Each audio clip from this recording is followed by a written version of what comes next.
നമുക്ക്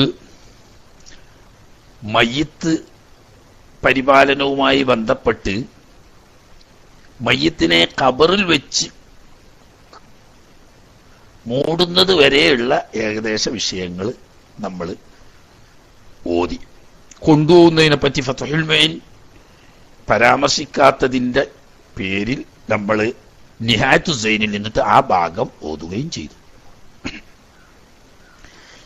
ഇനി മറമാടിക്കഴിഞ്ഞാൽ ഖബറിന്മേൽ ചെയ്യേണ്ട ഒന്ന് രണ്ട് കാര്യങ്ങളാണ് ഉണർത്തുന്നത്.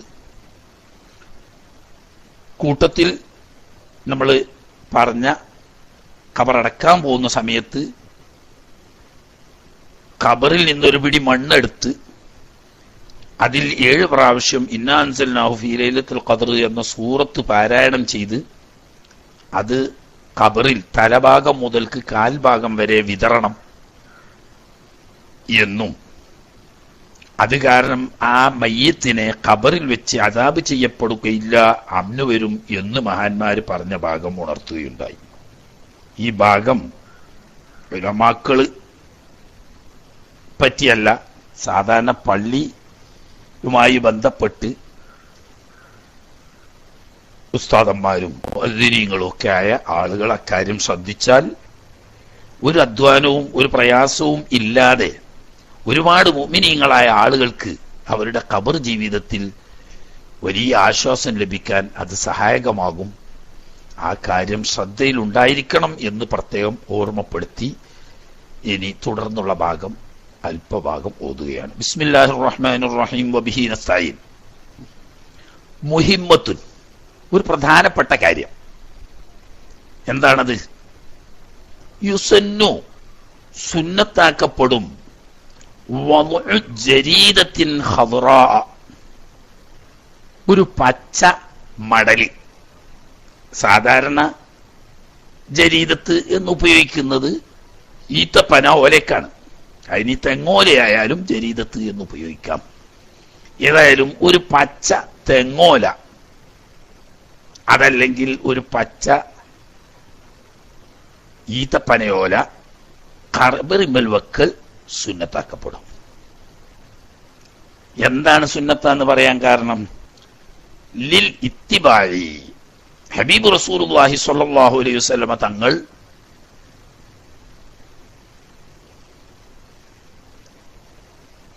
പ്രത്യേകം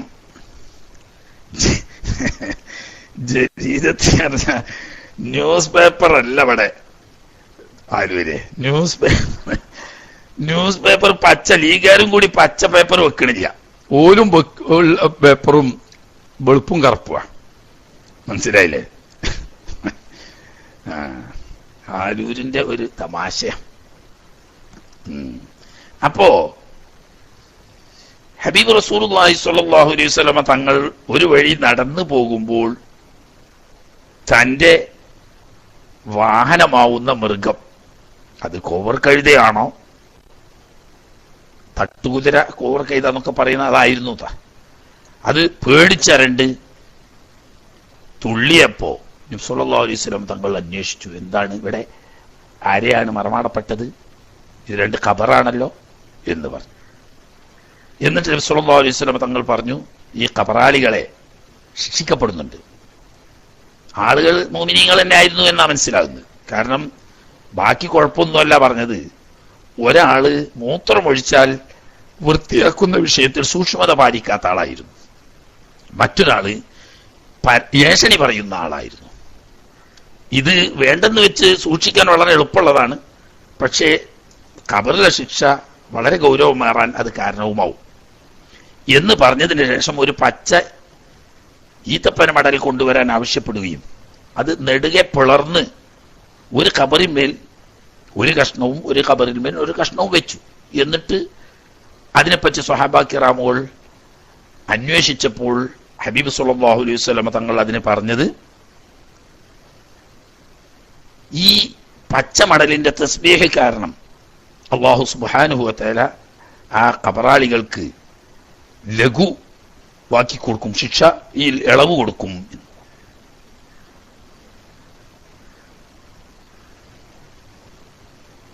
മനസ്സിലായില്ലേ? ഈ വെക്കേണ്ടത് എവിടെയാണ്? ഒന്നാണെങ്കിൽ തലഭാഗത്ത വെക്കേണ്ടത്. പക്ഷെ നമ്മളിപ്പോ രണ്ടോർത്തും വെക്കുന്നുണ്ട്, അതിന് കുഴപ്പമൊന്നുമില്ല. നബി സല്ലല്ലാഹു അലൈഹി വസല്ലം തങ്ങൾ കാണിച്ചു തന്നത് അങ്ങനെയാ. ഏത്? ഒരു പച്ച മടൽ. അപ്പൊ ഇനി ചില ഈ വഹാബികളെ പോലത്തെ ആളുകൾ ചോദിക്കും, എത്രയോ ആളുകള് സ്വഹാബാക്കിറാമുകളിൽപ്പെട്ട എത്രയോ ആളുകളെ മറമാടുന്നതിൽ ഹബീബ് റസൂലുള്ളാഹി സ്വല്ലല്ലാഹു അലൈഹി വസല്ലം തങ്ങൾ സഹവസിച്ചിട്ടുണ്ട്. എന്നിട്ട് അവിടെ ഒക്കെ ഇങ്ങനെ പച്ച വെച്ചിരുന്നോ, കുത്തിയിരുന്നോ? അതൊരു ചോദ്യമല്ല. കാരണം എന്താണെന്ന് വെച്ചാൽ നബി സല്ലല്ലാഹു അലൈഹി വസല്ലം തങ്ങളുടെ ഒരു പ്രവർത്തനം സുന്നത്താണെന്ന് അംഗീകരിക്കപ്പെടാൻ കുറേ പ്രാവശ്യം ചെയ്തു കൊള്ളണം എന്നില്ല. ഒറ്റ പ്രാവശ്യം സഹീഹായി നബി സല്ലല്ലാഹു അലൈഹി വസല്ലം തങ്ങൾ ഒരു കാര്യം ചെയ്ത് കാണിച്ചു തന്നതായി സ്ഥിരപ്പെട്ടാൽ അത് സുന്നത്ത് തന്നെയാണ്. അപ്പൊ ആ നിലക്ക് ഇങ്ങനെ ഒരു പച്ച ചെടി, അതിന് ഖിയാസായിട്ടാണ് ചെടികൾ ഏതും വെക്കാന്ന് പറയുന്നത്. അതേ സമയത്ത് നബി സല്ലല്ലാഹു അലൈഹി വസല്ലം തങ്ങൾ ഇങ്ങനെ പച്ച മടല് വെച്ചുകൊണ്ടാണ് കാണിച്ചു തന്നത്. അതിന്റെ കാരണം നബി സല്ലല്ലാഹു അലൈഹി വസല്ലം തങ്ങൾ പറഞ്ഞത് വലി അന്നഹു യുഖഫഫു അൻഹു ബിബറകത്തി തസ്ബീഹിഹാ. ഒന്ന് ഇത്തിബാണ്, മറ്റൊന്ന് വലി അന്നഹു ഇങ്ങനെ ഈ അഥവാ ഈ പച്ച ചെടികൾ പോലത്തത് ഖബറിന്മേൽ നിക്ഷേപിക്കൽ യുഖഫഫു അൻഹു ഈ ഖബറാളിയെ തൊട്ട് ലഘൂകരിക്കപ്പെടും ബി ബറകത്തി തസ്ബീഹിഹാ ആ ജരീദത്ത് പോലെയുള്ളതിന്റെ പച്ചച്ചെടികളുടെ തസ്ബീഹിന്റെ ബറക്കത്ത് കൊണ്ട് എന്ന. അപ്പൊ നബി സല്ലല്ലാഹു അലൈഹി വസല്ലം തങ്ങൾ സുന്നത്താണ് ഒന്ന്, മറ്റൊന്ന് അതുകൊണ്ട് അതിന്റെ തസ്ബീഹിന്റെ ബറക്കത്ത് കൊണ്ട് ഈ ഖബറാളിക്ക് പൊറുക്കപ്പെടാൻ കാരണമാവും. ഇങ്ങനെ രണ്ട് കാരണം. എന്നിട്ട് പറയുന്നു വഖീസ ബിഹാ. ഇവിടെ നബി സല്ലല്ലാഹു അലൈഹി വസല്ലം തങ്ങൾ പച്ച മടലാണല്ലോ വെച്ച് കാണിച്ചു തന്നത്. എന്നാൽ അതിനോട് ഖിയാസാക്കപ്പെട്ടതാണ് മഅ്തീദ, നാട്ടിൽ പതിവാക്കപ്പെട്ട ഒരു കാര്യം. എന്താണ് പതിവാക്കപ്പെട്ടത്? മിൻ ത്വറഹി നഹ്വി റൈഹാനി റത്ബി, പച്ചയായ എർജാൻ ചെടി പോലത്തെ ചെടികൾ ഖബറിന്മേൽ വെക്കുക. അതും എന്താ കാരണം? അതിന്റെ കാരണം ഈ പച്ച ചെടികൾക്കൊക്കെ തസ്ബീഹുണ്ട്, അല്ലാത്ത ചെടിക്കുണ്ട് തസ്ബീഹ്. ഇട്ടാ അല്ലാഹു തആല പറഞ്ഞു വഇൻ മിൻ ഷൈഇൻ ഇല്ലാ യുസബ്ബിഹു ബിഹംദിഹി വലാകിൻ ലാ തഫ്ഖഹൂന തസ്ബീഹഹും എന്ന. ഒരു വസ്തുവും അല്ലാഹു പടച്ച പടപ്പുകളിൽപ്പെട്ട ഒരു വസ്തുവും അല്ലാഹുവിനെ തസ്ബീഹ് ചെല്ലാതെ ഇല്ല. പക്ഷേ നമുക്കതറിയില്ലെന്ന് മാത്രം. അപ്പൊ ഉണങ്ങിയതും തസ്ബീഹ് ചെല്ലുന്നുണ്ട്. പക്ഷേ പച്ചയാവുമ്പോൾ ഒരു തരം ജീവൻ അതിനുണ്ട്. ജീവൻ ഉള്ളതിന്റെ തസ്ബീഹിന് അല്ലാത്തതിന്റെ തസ്ബീഹിനേക്കാൾ കൂടുതൽ മഹത്വമുണ്ട്. ആ നിരക്ക് പച്ചയായാൽ തസ്ബീഹ് ഈ ഖബറാളിക്ക് കൂടുതൽ ഫലപ്രദമാകും. ആ അടിസ്ഥാനത്തിൽ സുഗന്ധമുള്ളതാവുമ്പോൾ അതിന്റെ പുറമെ വേറൊരു കാര്യം കൂടിയുണ്ട്. അള്ളാഹുവിന്റെ മലായിക്കത്തിന് വളരെ ഇഷ്ടപ്പെട്ടതാ. അങ്ങനെയുള്ള സുഗന്ധ വസ്തുക്കൾ ഉള്ളയിടത്ത് മലായിക്കത്തിന്റെ സാന്നിധ്യം ഉണ്ടാവും. അപ്പൊ പണ്ട് നമ്മളെ ബഹുമാനപ്പെട്ട PNK ഫൈസി ഉസ്താദൊക്കെ പറയും പോലെ നല്ല റോസാച്ചെടി നട്ടുപിടിപ്പിക്കുക, അതിന് നല്ല വളവും വെള്ളവും ഒക്കെ കൊടുത്തിട്ട് നട്ടുപിടിക്കുക. അങ്ങനെ റോസാപ്പൂക്കൾ ഇങ്ങനെ ഉണ്ടാ. അതല്ലെങ്കിൽ കുറ്റിമുല്ല ഉണ്ടല്ലോ, കുറ്റിമുല്ല ചെടി നട്ടുണ്ടാക്കുക. അതുവരെ ഇങ്ങനെ മുല്ലപ്പൂ വിരിഞ്ഞു നിൽക്കുമ്പോൾ നല്ല സുഗന്ധവാസന ഉണ്ടാവും. അപ്പോൾ ബഹുമാനപ്പെട്ട മലായിക്കത്തുൽ കിറാം അവിടെ ധാരാളമായി വരും. അവരുടെ ബറക്കത്ത് കൊണ്ട്, അവരുടെ സാന്നിധ്യത്തിന്റെ ബറക്കത്ത് കൊണ്ട് ആ ഖബറാളിക്ക് അതുകൊണ്ട് തഖ്ഫീഫ് വരും. പക്ഷെ നമ്മളെ നാട്ടില് ദൗർഭാഗ്യവശാൽ, പണ്ട് നമ്മൾ വിശദമായി തന്നെ ഖുലാസോദ്യ സമയത്ത് അത് പറഞ്ഞതാ, ദൗർഭാഗ്യവശാൽ നമ്മുടെ നാട്ടിൽ ഒരു തെറ്റായ ധാരണ നടന്നിരിക്കുന്നു. അത് വലിയ അപകടം പിടിച്ചതാണ് എന്നല്ല, മരിച്ച പോയ മയ്യത്തിനെ ഗീബത്ത് പറയുന്നതിന്റെ പട്ടികയിൽപ്പെടും. ജീവിച്ചിരിക്കുന്നവരിൽ ഉലമാഇനെ ഗീബത്ത് പറയൽ വൻദോഷമാണെന്നും അല്ലാത്ത സാധാരണക്കാരന്റെ ഗീബത്ത് പറയൽ സാധാരണ ദോഷമാണെന്നും ഉലമാക്കൾ പറയുമ്പോൾ, മരണപ്പെട്ടു പോയോലെ ഗീബത്ത് പറയുമ്പോൾ വൻദോഷം തന്നെയാണ്. അപ്പൊ എന്താണത്? ഈ ഖബറാളി മോമിനാണോ അല്ലേ എന്നറിയാനുള്ള ഒരു അടയാളമായിട്ട് ചില ആളുകൾ ധരിക്കുന്നു. എന്ന് പറഞ്ഞാൽ ചില ആളുകൾ നല്ല സ്വാലിഹീങ്ങളായി ജീവിച്ച് നമ്മുടെ നാട്ടിലൊക്കെ മാതൃകാ പുരുഷന്മാരായി ജീവിച്ച ചില പുരുഷന്മാർ, ചില സ്ത്രീകളൊക്കെ വഫാത്തായി. അപ്പൊ അവരെ പറ്റി നമുക്ക് നല്ല മതിപ്പ. പക്ഷേ അവരുടെ ഖബറിന്റെ പുറത്ത് ചെടി കുത്തി, ദൗർഭാഗ്യവശാൽ ഈ ചെടി ഉണങ്ങിപ്പോയാൽ ആളുകൾ മനസ്സിലാക്കും, അല്ലാ പടച്ചോനെ, നമ്മളെ കാഴ്ചയിലൊക്കെ നല്ല മനുഷ്യന്മാരായിരുന്നു, പക്ഷെ എന്താ ഇപ്പൊ കാട്ടാ, ഖബറടക്കി കഴിഞ്ഞു നോക്കുമ്പോ ചെടി ഉണങ്ങി കാണുന്നുണ്ട് എന്ന് പറഞ്ഞാൽ ഈ ഉണങ്ങിയ ചെടിന്റെ ഉടമക്കാരൻ ആ ഖബറാളി മോശക്കാരനും നരകാവകാശിയും ആണ് എന്നും. മറ്റു ചില ആളുകളുണ്ടാവും, ജീവിച്ച സമയത്ത് തനി കാരാക്കൂസും കുപ്പിച്ചില്ലുമായിട്ട് ജീവിച്ചോനാ, ഊകാലം കമ്മിറ്റിന്റെ മെമ്പർ വയ്ക്കാരോ, പക്ഷേ ഖബറടങ്ങി ആ ഖബറിന്റെ മുകളിൽ ഒരു ചെടി കുത്തി നോക്കുമ്പോ അത് കൊമ്പും ചുള്ളിയായിട്ട് ഇങ്ങോട്ട് വലുതായി വന്ന് നല്ല പൂവും കായുമായിട്ട് അപ്പളാടാടാ, ഇവൻ ജീവിക്കുന്ന സമയത്ത് കുറച്ച് കാരാക്കൂസൊക്കെ ആയിരുന്നു, ആള് ഊകാലം കമ്മിറ്റി മെമ്പറൊക്കെ ആയിരുന്നു, എന്നാൽ ഇത് സംഗതി നമ്മൾ കാണാത്ത എന്തെങ്കിലുമൊക്കെ ഉണ്ടാവും. ആള് മെച്ചത്തിലാണല്ലോ, നല്ലോണം ചെടി തഴച്ചു വളരുന്നുണ്ടല്ലോ എന്ന് പറഞ്ഞാൽ ആളുകൾ ഈ ചെടി കുത്തുന്നത് കൊണ്ട് മനസ്സിലാക്കുന്നത് ഇത് ഖബറാളി നല്ലതാണെങ്കിൽ ആ ചെടി നല്ലോണം പച്ച പിടിച്ച് വളർന്നു വരുമെന്നും ഖബറാളി മോശമാണെങ്കിൽ അത് ഉണങ്ങിപ്പോകും എന്നും മനസ്സിലാക്കാനുള്ള ഒരു ഹിക്മത്താണ്. ഇന്നാ ലില്ലാഹി വ ഇന്നാ ഇലൈഹി റാജിഊൻ. സുബ്ഹാനക ഹാദാ ബുഹ്താനുൻ അദീം. അത് ഇസ്ലാമിൽ ഇല്ലാത്ത കള്ളവാദം, അപരാധമാണ്. അതുമായിട്ട് യാതൊരു ബന്ധവുമില്ല. മറിച്ച് ഈ ഖബറാളിക്ക് അങ്ങനെങ്കിലും ഒരു ഖൈർ കിട്ടുന്നെങ്കിൽ കിട്ടിക്കോട്ടെ, എന്തായാലും ഒരു ചെടി പച്ചയായിട്ട് അതിന്റെ ഇല തസ്ബീഹ് ചൊല്ലുകയോ അല്ലെങ്കിൽ സുഗന്ധമുണ്ടെങ്കിൽ അതിന്റെ ബർക്കത്ത് കൊണ്ട് മലായിക്കത്ത് വരുമ്പോൾ ആ മലായിക്കത്തിന്റെ സാന്നിധ്യം കൊണ്ട് ബർക്കത്ത് കിട്ടുകയൊക്കെ ചെയ്തോട്ടെ എന്ന് മാത്രമേ അതുകൊണ്ട് ഉദ്ദേശിക്കുന്നുള്ളൂ.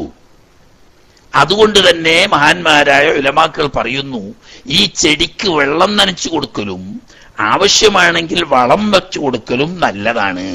മാത്രമല്ല ഒരു ചെടി ഉണങ്ങിപ്പോയാൽ മറ്റൊരു ചെടി മാറ്റിവെക്കലും നല്ലതാണ്. കാരണം അതുകൊണ്ട് ഉദ്ദേശം എന്താണ്, ഈ പച്ചച്ചെടിയോ തസ്ബീഹിന്റെ ബർക്കത്ത് കൊണ്ട് ഈ ഖബറാളിക്ക് ഗുണം കിട്ടും. അല്ലാതെ അതിന്റെ ഉള്ളിലുള്ള ആൾ എങ്ങനെയാണ് എന്ന് തിരിയാനുള്ള അടയാളമല്ല. മനസ്സിലായില്ലേ? അപ്പോ ഈ ഇല കൊണ്ടും ഈ ചെടി കൊണ്ടും പ്രത്യേകിച്ച് അതിന്റെ കായും പൂക്കളും ഒക്കെ ഉണ്ടെങ്കിൽ അതുകൊണ്ടൊക്കെ ഈ ഖബറാളിക്ക് ഗുണം കിട്ടും എന്നത് കൊണ്ട് വയഹ്റുമു ഹറാമാകുകയും ചെയ്യും. അഹ്ദു ശൈഇൻ മിൻഹുമാ, ഈ പച്ചച്ചെടി പോലത്തത് അതല്ലെങ്കിൽ സുഗന്ധമുള്ള റൈഹാൻ ചെടി പോലത്തത്, അതാ മിൻഹുമ, ഇങ്ങനെയുള്ള ഈ റൈഹാൻ ചെടി പോലത്തതോ അല്ലെങ്കിൽ നേരത്തെ കുത്തിയ ജരീദത്ത് പോലത്തതോ ആവുന്ന വസ്തുക്കളിൽ നിന്നും വല്ലതും പൊട്ടിച്ചെടുക്കൽ ഹറാമാകും. മാലം യൈബസ, ഉണങ്ങാതെക്കുമ്പോ പച്ചയാവുമ്പളേ. കാരണം എന്താണ്, ഈ പച്ചയാവുമ്പോഴുള്ള തസ്ബീഹ് കൊണ്ടാണല്ലോ ഖബറാളിക്ക് പ്രത്യേകം ഗുണം കിട്ടും എന്ന് പറഞ്ഞത്. അപ്പൊ ആ പച്ചയായി നിൽക്കുന്ന ചെടിയിൽ നിന്നോ റൈഹാനിൽ നിന്നിട്ടോ പൊട്ടിച്ചെടുത്താൽ ആ തസ്ബീഹ് ഈ ഖബറാളിക്ക് നഷ്ടപ്പെടുകയാണ്. അതുകൊണ്ട് മയ്യത്തിന് കിട്ടുന്ന ഗുണം തടയുക എന്നതുള്ളത് കൊണ്ട് അത് ഹറാമാണ്. എന്താ ലിമാഫി അഖ്ദിലൂല, ഈ ജരീദത്ത് പോലെയുള്ളതിൽ ഒന്നാമത്തത് പറഞ്ഞാ അതെടുക്കുന്നതിലുണ്ട് മിൻ തഫ്വീതി ഹവ്ലിൽ മയ്യിത്തി, മയ്യത്തിന്റെ വിഹിതം അവകാശത്തെ നഷ്ടപ്പെടുത്തുന്നു. എന്താണത്? അൽ മൗസൂരി അൻഹു സ്വല്ലല്ലാഹു അലൈഹി വസല്ലം, ഹബീബ് റസൂലുള്ളാഹി സ്വല്ലല്ലാഹു അലൈഹി വസല്ലം തങ്ങളിൽ നിന്ന് റിവായത്ത് ചെയ്യപ്പെട്ടത് എന്താണ്? ഈ പച്ചച്ചെടിയുടെ ഈ പച്ച മടലിന്റെ തസ്ബീഹിന്റെ ബർക്കത്ത് കൊണ്ട് ഖബറാളിക്ക് അദാബിനെ തഖ്ഫീഫ് ലഘൂകരിക്കപ്പെടും എന്ന് പറഞ്ഞല്ലോ. അത് നഷ്ടപ്പെടുത്തുന്നത് കൊണ്ടിട്ട് ഹറാമാണ്. ഒഫിസാനിയത്തി എന്ന് പറഞ്ഞാൽ റൈഹാൻ ചെടി പോലത്തത്, സാധാരണ ആദത്തായിട്ട് റൈഹാൻ ചെടി പോലത്തത് എന്ന് പറഞ്ഞല്ലോ. ഇനി റൈഹാൻ ചെടി മാത്രമല്ല, ആലൂര് പറഞ്ഞേക്ക് നെച്ചിയോ അതല്ലെങ്കിൽ ഒരു സൈസ് കള്ളിച്ചെടി ഉണ്ട്. അതൊക്കെ എന്തിനാന്ന് വെച്ചാൽ ഉണങ്ങാതിരിക്കാൻ സഹായകമാണ്. ഏത് ചെടി വെച്ചാലും മതി. പക്ഷേ ആലൂര് മനസ്സിലാക്കുക, ഈ നെച്ചിക്ക് ഒരു പ്രത്യേകത ഉണ്ട്, വേഗം മുളച്ചുണ്ടാവും, അത് പെട്ടെന്ന് ഉണങ്ങിപ്പോവില്ല. അതുപോലെ തന്നെ ഈ ഇതുണ്ടല്ലോ മൈലാഞ്ചി, മൈലാഞ്ചിക്ക് വേറെ ഗുണം കൂടി ഉണ്ട്. മൈലാഞ്ചി പൂത്താല് നല്ല സുഗന്ധം ഉണ്ടാവും. അപ്പൊ സുഗന്ധ വസ്തുക്കളുടെ കൂട്ടത്തിലും കൂടി മൈലാഞ്ചി പെടും. അതുപോലെ തന്നെ നമ്മുടെ നാട്ടിലൊക്കെ അധികവും വെക്കുക ഈ കള്ളിച്ചെടിയാ, കള്ളി. ഈ കള്ളിക്കുള്ള ഗുണം എന്താന്ന് വെച്ചാൽ പെട്ടെന്ന് ഉണങ്ങി പോവില്ല, വേഗം എവിടെ കൊണ്ടുപോയി കുഴിച്ചിട്ടാലും പെട്ടെന്ന് മുളച്ചുണ്ടാവും. അതുകൊണ്ടിട്ട് കള്ളിച്ചെടി, നെച്ചി എന്നിവ വെക്കുന്നു എന്നേ ഉള്ളൂ. പച്ച പിടിച്ച് നിൽക്കുന്ന ഏത് ചെടിയും പറ്റും. ഇനി അത് വേണ്ട, നല്ല മല്ലിക വെച്ചോളി, വളമിട്ട് വെള്ളം നനച്ചെടുത്തോളി, കുഴപ്പമില്ല. അതുപോലെ തന്നെ മൈലാഞ്ചി ആവുമ്പോൾ അങ്ങനെ ഒരു ഗുണം കൂടിയുണ്ട്. മൈലാഞ്ചിക്കുള്ള ഗുണം അത് സുഗന്ധവസ്തുവും കൂടിയാണ്. മൈലാഞ്ചിന്റെ ഇലക്ക് അധികം സുഗന്ധം ചേർന്നിട്ടില്ല. മൈലാഞ്ചിന്റെ പൂ നല്ല ദൂരത്തേക്ക് അടിച്ചു വീശുന്ന സുഗന്ധം കിട്ടും. അപ്പൊ അങ്ങനെ മൈലാഞ്ചി മുളച്ചുണ്ടായിട്ട് അതിൽ പൂവായാൽ ഈ സുഗന്ധ വസ്തു വെക്കുക എന്നറിയണ ആ പുണ്യം കൂടി കിട്ടും. മലായികത്തിന്റെ സാന്നിധ്യത്തിൽ കൂടി കാരണമാവും. മനസ്സിലായില്ലേ? അപ്പം അതേ സമയത്ത് ഈ ചെടിയിൽ നിന്നിട്ട് പൊട്ടിച്ചെടുക്കാൻ പാടില്ല എന്ന് പറഞ്ഞു. പക്ഷെ ഖബറടക്കുന്ന ആളുകൾക്കോ മയ്യത്തിനെ സിയാറത്ത് ചെയ്യാൻ വരുന്ന ആളുകൾക്കോ വിഷമകരമാവുന്ന നിലക്ക് കാട് മൂടി വിഷമമായിട്ടുണ്ടെങ്കിൽ ഈ ഖബറടക്കാൻ സൗകര്യത്തിന് വേണ്ടി അല്ലെങ്കിൽ സിയാറത്ത് വരുന്ന ആളുകളുടെ സൗകര്യത്തിന് വേണ്ടി കാട് വെട്ടുന്നതുകൊണ്ട് കുഴപ്പമില്ല. നമ്മുടെ നാടുകളിലൊക്കെ പള്ളിക്കാടാകെ കാട് മൂടിക്കിടക്കുന്നത്, ആ കാട് മൂടിയത് ഇങ്ങനെ ചെയ്യാറുണ്ട്. അധികം കൂടുന്ന സമയത്ത് ഒന്നിച്ച് കാടുകളൊക്കെ എന്താക്കി കൊത്തിക്കളയും. എന്തിനാന്ന് ചോദിച്ചാൽ ഈ സിയാറത്ത് ചെയ്യുന്ന ആളുകൾക്ക് പേടിയത് കാട് മൂടിയാ. അതൊന്നും ഒഴിവാക്കാൻ വേണ്ടിയിട്ട് എന്തായാലും ഒരു മുഅ്മിനായ മനുഷ്യന്റെ ഫാത്തിഹ, അതുപോലെ തന്നെ ഖുർആൻ സൂറത്ത്, ദുആ പോലെയുള്ള അവന്റെ സലാം തുടങ്ങിയ ദുആനോട് ഏതായാലും ഈ മരങ്ങളുടെ ചെടികളുടേതോ എത്തൂല. അപ്പൊ അതിന് തടസ്സമാവുന്ന നിലക്കുണ്ടെങ്കിൽ അത് നീക്കാം. അതുപോലെ തന്നെ ഖബർസ്ഥാൻ മറമാടാനുള്ളതാണല്ലോ. ഈ മറമാടാൻ വരുന്ന ആളുകൾക്കും അതുമായി സാവസിക്കുന്ന ആളുകൾക്കും ബുദ്ധിമുട്ടാവുന്ന തരത്തിലുണ്ടെങ്കിൽ അത് നീക്കാം. അപ്പോ സിയാറത്ത് ചെയ്യുന്നവർക്കോ ഖബറടക്കുന്നവർക്കോ പ്രയാസകരമാവുന്ന നിലക്ക് കാടായിട്ടുണ്ടെങ്കിൽ അത് നീക്കാം.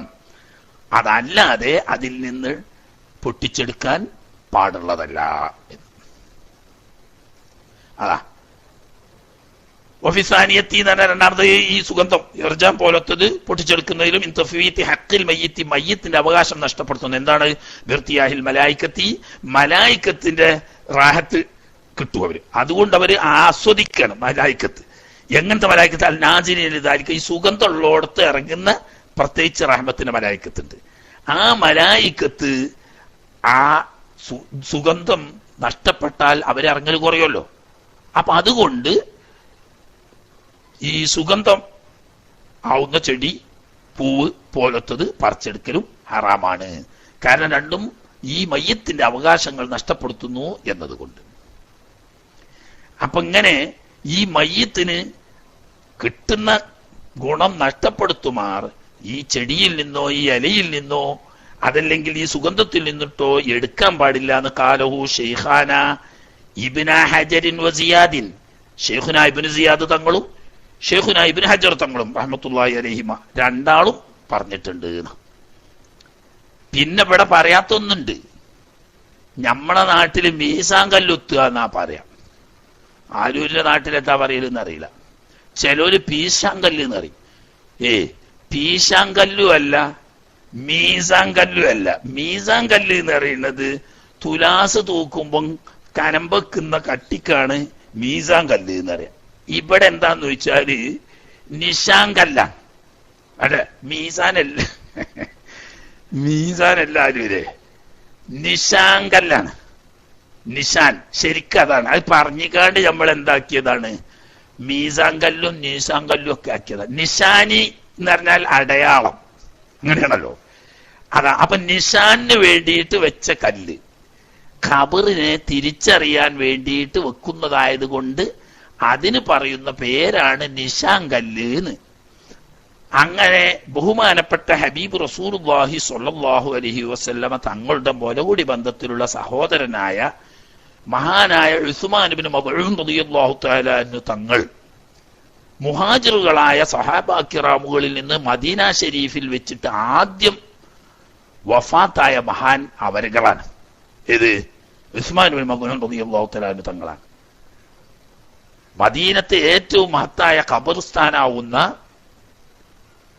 ജന്നത്തുൽ ബഖീ, ഈ ജന്നത്തുൽ ബഖീയിൽ ആദ്യമായി മറമാടപ്പെട്ട മഹാനാണ് ബഹുമാനപ്പെട്ട ഉസ്മാൻ ഇബ്നു മദ്ഊൻ റളിയല്ലാഹു തആല അൻഹു തങ്ങൾ. മഹാനവർകളെ മറമാടപ്പെട്ടതിന് ശേഷമാണ് ബാക്കി മറ്റ് സ്വഹാബത്തിനെയൊക്കെ അവിടെ മറമാടാൻ തുടങ്ങിയത്. അപ്പൊ അൻസ്വാറുകളിൽ നിന്നിട്ട് നേരത്തെ മരണപ്പെട്ടിട്ടുണ്ടെങ്കിലും അവര് അവിടെ മറമാടപ്പെട്ടിട്ടില്ല. എന്നാൽ മുഹാജിറുകളിൽ നിന്നിട്ട് ആദ്യം വഫാത്തായ മഹാനാണ് ഉസ്മാൻ ഇബ്നു മദ്ഊൻ റളിയല്ലാഹു തആല അൻഹു തങ്ങൾ. മഹാനവർകളെയാണ് ബഖീയിൽ ആദ്യമായി മറമാടപ്പെട്ടത്. അങ്ങനെ ഹബീബ് റസൂലുള്ളാഹി സ്വല്ലല്ലാഹു അലൈഹി വസല്ലം തങ്ങളുടെ മുലകുടി ബന്ധത്തിലുള്ള സഹോദരനുമാണല്ലോ. മറമാടി കഴിഞ്ഞ് ഒരു കല്ല്, വലിയൊരു കല്ല് ചൂണ്ടിയിട്ട് നബി സല്ലല്ലാഹു അലൈഹി വസല്ലം തങ്ങൾ സ്വഹാബത്തിനോട് പറഞ്ഞു, ആ കല്ലൊന്ന് എടുത്തുകൊണ്ടിരിക്കുകയാണ്. അപ്പൊ നോക്കുമ്പോ സ്വഹാബത്ത് മെനക്കെട്ടിട്ട് കിട്ടുന്നില്ല, അത്ര വലിയ കല്ല. അങ്ങനെ ഹബീബായ അഷ്റഫുൽ ഖൽഖ് സ്വല്ലല്ലാഹു അലൈഹി വസല്ലം തങ്ങൾ തന്നെ അവിടത്തെ കുപ്പായക്കൈ കയറ്റിയിട്ട് 2 കൈ കൊണ്ട് താങ്ങിയെടുത്ത് കൊണ്ടുവന്ന് ഉസ്മാൻ ഇബ്നു മദ്ഊൻ റളിയല്ലാഹു തആല അൻഹു തങ്ങളുടെ തലഭാഗത്ത് അതിനെ സ്ഥാപിച്ചു. എന്നിട്ട് മഹാനായ ഹബീബ് സ്വല്ലല്ലാഹു അലൈഹി വസല്ലം തങ്ങൾ അതിന് പറഞ്ഞതെന്താ?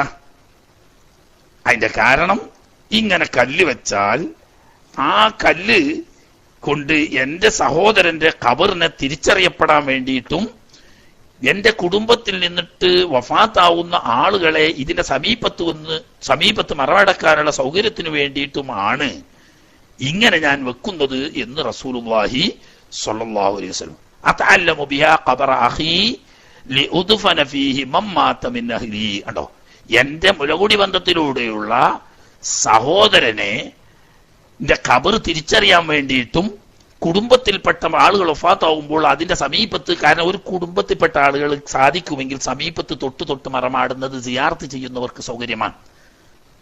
പിന്നെ ഖബർ തിരിച്ചറിയാൻ വേണ്ടിയിട്ട്, അടയാളത്തിന് വേണ്ടിയിട്ടാണ് ഈ കല്ല് വെക്കുന്നത്.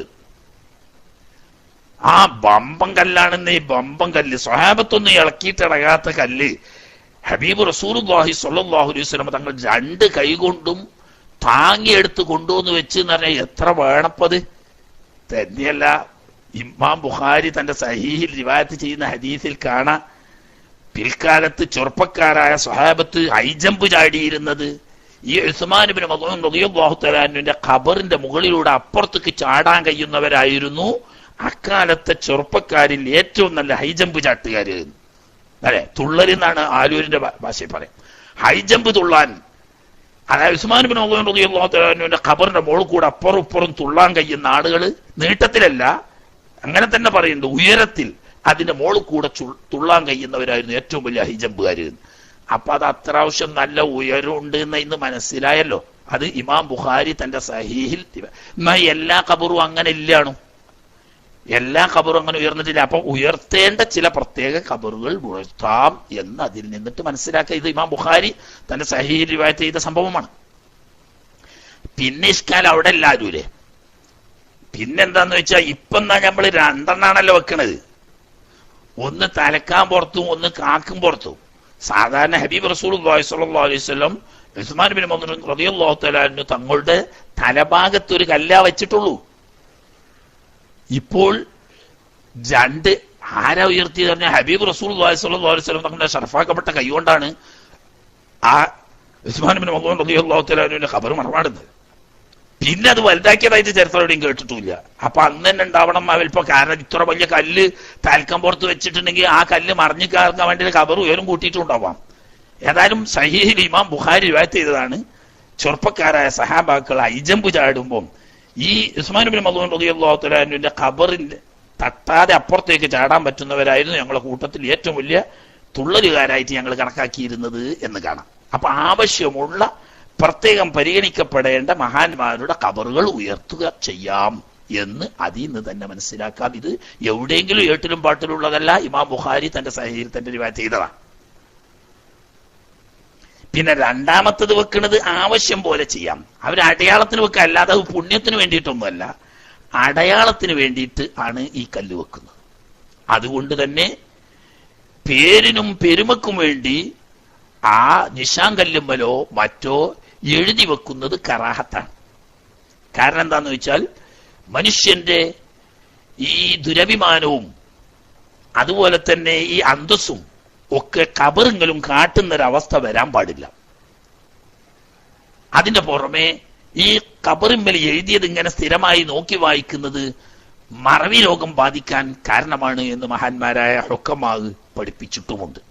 എന്നാൽ ഈ ഖബറിന്റെ മേലെ വെച്ച് കല്ലിന്മേലോ അതല്ലെങ്കിൽ വല്ല ഫലകം നാട്ടിയിട്ട് അതിന്മേലോ ഈ മരിച്ച മയ്യത്തിന്റെ പേരും തീയതിയും ആളെ തിരിച്ചറിയാൻ വേണ്ടിയിട്ട് എഴുതി വെക്കുന്നതിന് കുഴപ്പമില്ലെന്ന് മാത്രമല്ല, സിയാറത്ത് ചെയ്യുന്നവരുടെ സൗകര്യത്തിന് കാലഗതിയിൽ മയ്യത്ത് തിരിച്ചറിയപ്പെടാതെ അടുത്ത ബന്ധുക്കളെ പോലെയുള്ള ആളുകൾക്ക് സിയാറത്ത് ചെയ്യാൻ സൗകര്യം കിട്ടാൻ വേണ്ടിയിട്ട് ആ ഉദ്ദേശത്തോടു കൂടി ആവശ്യമില്ലാത്ത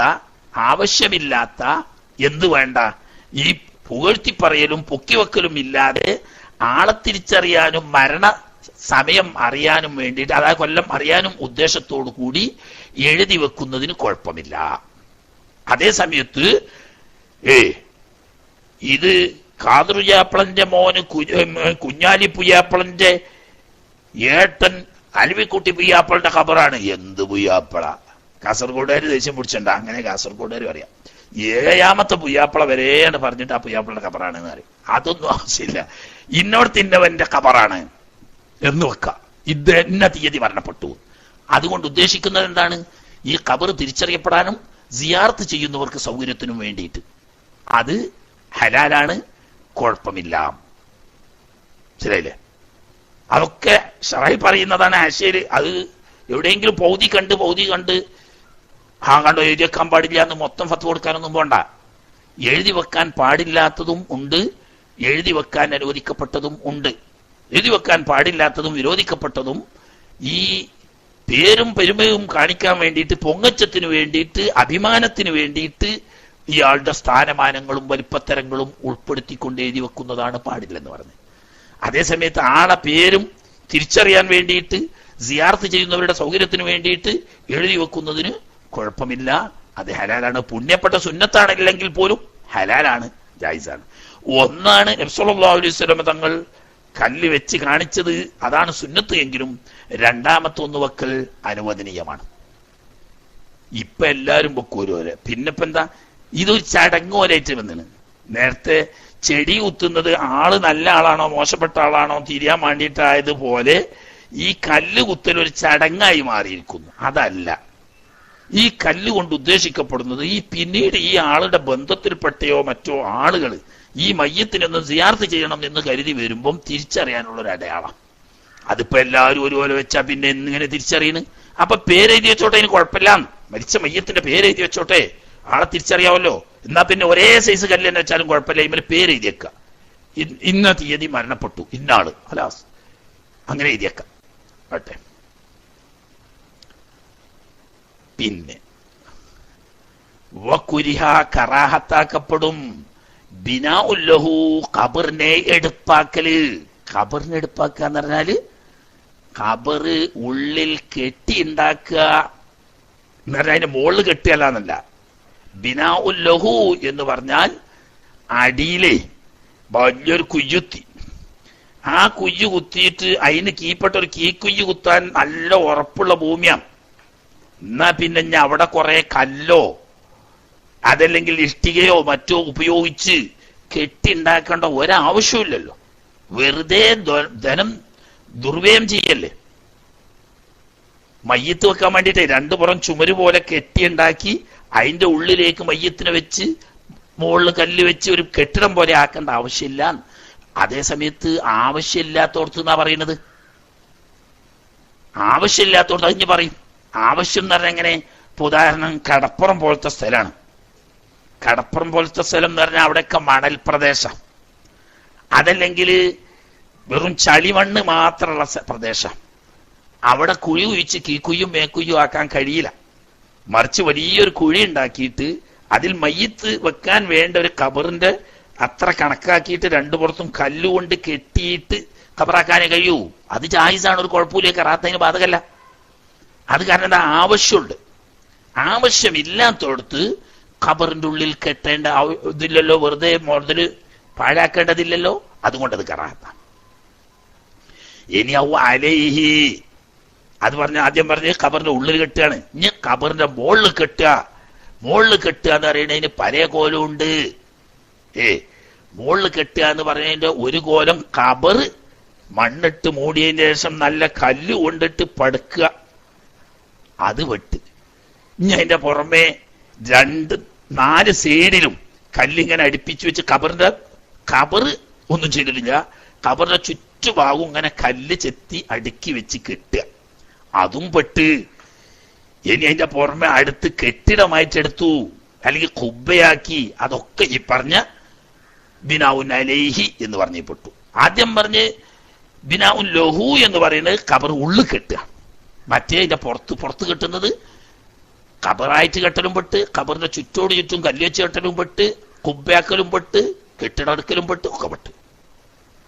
എന്തുകൊണ്ട് ഖബറിന്റെ മേലിലോ ഖബറിന്റെ ഉള്ളിലോ ബിനാ എടുപ്പ് വെക്കൽ കറാഹത്താണെന്ന് പറയാൻ കാരണം നിസ്ഹത്തിൻ നഹി അൻഹു, ഇങ്ങനെ ബിനാ എടുപ്പാക്കുന്നതിനെ തൊട്ട് ശഹീഹായ വിരോധം ഹദീസിൽ വന്നിട്ടുണ്ട്. എന്താ വിരോധം? വിരോധം വരാൻ കാരണം ഖബർസ്ഥാൻ എന്ന് പറയുന്നത് അതൊരു മയ്യത്ത് വെച്ച് അത് ദ്രവിച്ചു പോകുന്നത് വരെ ഒരു മയ്യത്തിന് ഉപയോഗിക്കാനാ. അത് കഴിഞ്ഞാൽ പിന്നെ വേറൊരു മയ്യത്തിന് ഉപയോഗിക്കേണ്ടതാണ്. അത് ദ്രവിച്ചു പോയാൽ പിന്നീട് വേറൊരു മയ്യത്തിന് ഉപയോഗിക്കേണ്ടതാണ്. മുമ്പൊക്കെ ഇഷ്ടംപോലെ സ്ഥലം കിട്ടിയിരുന്നു, എന്നാൽ പോലും അതിന് പരിമിതമായ സൗകര്യമേ ഉണ്ടാവൂ. ഇന്നത്തെ കാലത്ത് അങ്ങനെയല്ല. ഖബർസ്ഥാന് സ്ഥലം കിട്ടാനും അതിന് വിവാദം കിട്ടാനും വലിയ പ്രയാസമാണ്. ഈ സാഹചര്യത്തിൽ ഖബറുകൾ ഇങ്ങനെ കല്ലുകൊണ്ട് കെട്ടിയാൽ ഖബറിലുള്ള മയ്യത്ത് ദ്രവിച്ചു പോയാലും അതവിടെ സ്ഥിരമാകും. അപ്പോൾ മറ്റുള്ള ആളുകളുടെ മയ്യത്ത് അവിടെ വെക്കുന്നതിന് അത് തടസ്സം നേരിടാൻ ഇടവരും. അതുകൊണ്ട് അത് പാടില്ല, കറാഹത്താണ്. എന്നാൽ തീരെ പാടില്ല എന്നാണോ? അല്ല, ബിലാഹാജത്തിൻ, ആവശ്യമില്ലാത്തോടത്ത് പാടില്ല. ആവശ്യമുണ്ടെങ്കിൽ ഖബറിന്റെ ഉള്ളിലും കെട്ട, ഖബറും കെട്ട, അതിന്റെ മുകളിലും കെട്ട, ഒക്കെ കെട്ട. ആവശ്യമില്ലാതെ ചെയ്യാൻ പാടില്ല. ആവശ്യം ഏതുപോലെ?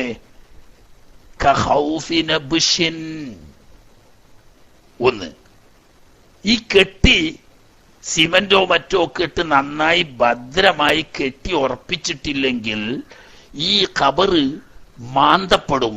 എങ്ങനെ മാന്തപ്പെടും? നബിഷ് രണ്ട് ആദ്യമുണ്ട്. മനുഷ്യന്മാര് നബ്ബാശിങ്ങൾ എന്ന് പറഞ്ഞിട്ട് ഒരു കൂട്ടർ പണ്ടുണ്ട്. ഇപ്പൊ അത് പൊതുവേ നമ്മുടെ നാടുകളിലൊന്നുമില്ല. ആഫ്രിക്കൻ പോലത്തെ ദാരിദ്ര്യമുള്ള പ്രദേശങ്ങളിലൊക്കെ ഇപ്പോഴും ഉണ്ടത്രേ. അഥവാ മയ്യത്ത് മറമാടി പോന്നു കഴിഞ്ഞാല് ആളുകളൊക്കെ ഒഴിഞ്ഞാൽ രാത്രിയായ കള്ളന്മാര് പോയിട്ട് ഈ ഖബർ മാന്തി തുറന്ന് കഫൻ തുണി കട്ടുകൊണ്ടുപോകുന്നൊരു സമ്പ്രദായം മുൻകാലത്തുണ്ടായിരുന്നു. മുൻകാലത്ത് അങ്ങനെ ഉണ്ടായിരുന്നു. അപ്പൊ അങ്ങനെ വരുമ്പം ഇങ്ങനെ പെട്ടെന്ന് വന്ന് മാന്തി എടുക്കാൻ കിട്ടാതിരിക്കാൻ വേണ്ടി കല്ലുകൊണ്ട് കെട്ടുക, സിമന്റോ മറ്റോ കെട്ടഞ്ഞ് വേണ്ടത് കോൺക്രീറ്റ് ചെയ്യണമെങ്കിൽ അങ്ങനെ ചെയ്യൊക്കെ ചെയ്യാം. ഈ നബ്ബാശിങ്ങളുടെ ഖബർ മാന്തി കഫൻ തുണി കക്കുന്നവരുടെ ഷെറുണ്ട് ഒരു പ്രദേശത്ത്. അപ്പൊ അത് തടയാൻ വേണ്ടിയിട്ട് കെട്ട, കുഴപ്പമില്ല. അതല്ലെങ്കിൽ ആ നാട്ടിലെ പിടിമൃഗങ്ങൾ അങ്ങനെ ഒരു സ്വഭാവമുള്ളവരാ. എങ്ങനെ? ധാരാളം ഖബർ മാന്തിയിട്ട് മയ്യത്തിനെ പുറത്തെടുത്ത് കടിച്ചു പറിച്ച് തിന്നുന്ന സ്വഭാവമുള്ള മൃഗങ്ങളാണ്. അങ്ങനെയുള്ള സ്ഥലത്ത് അതിനെ തടയാൻ ഖബറിന്റെ ഉള്ളിൽ കെട്ടണമെങ്കിൽ ഉള്ളിൽ കെട്ട, പുറത്ത് കെട്ടണമെങ്കിൽ പുറത്ത് കെട്ട.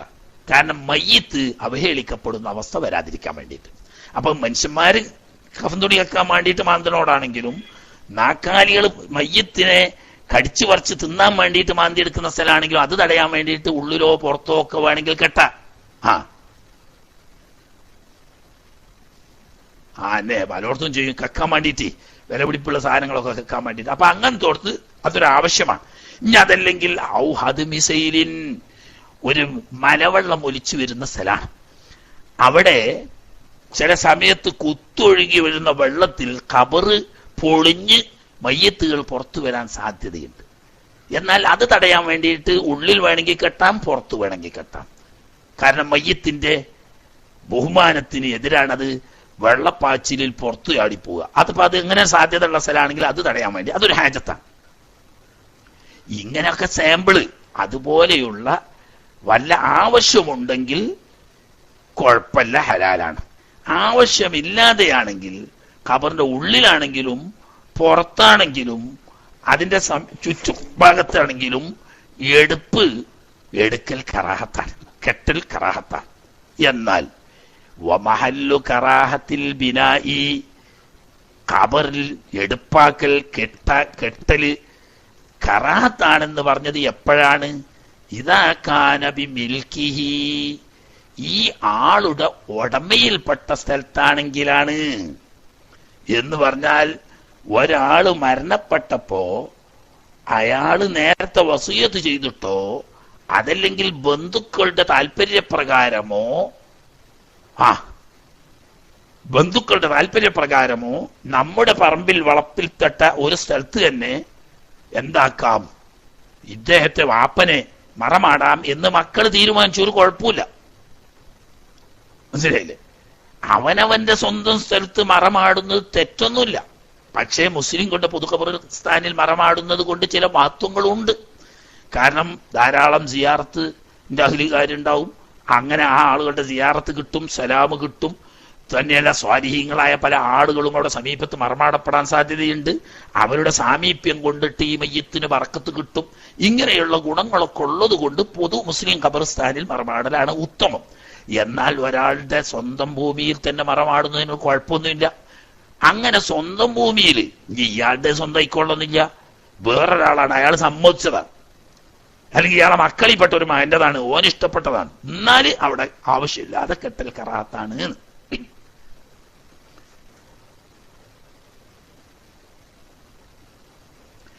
അതേ സമയത്ത് ഫൈൻകാന ബിനാഉ നഫ്സിൽ ഖബരി, നേരത്തെ പറഞ്ഞേക്ക ആ ഖബറിനെ തന്നെ ഖബർ കെട്ടുക, ഉള്ളിൽ കെട്ടിയിട്ട് ഉണ്ടാക്കുക, അത് ബിഗൈരി ഹാജത്തി മിമ്മാ മറ, മേൽ പറയപ്പെട്ട ആവശ്യമൊന്നുമില്ല, വെറുതെ കെട്ടിയതാ.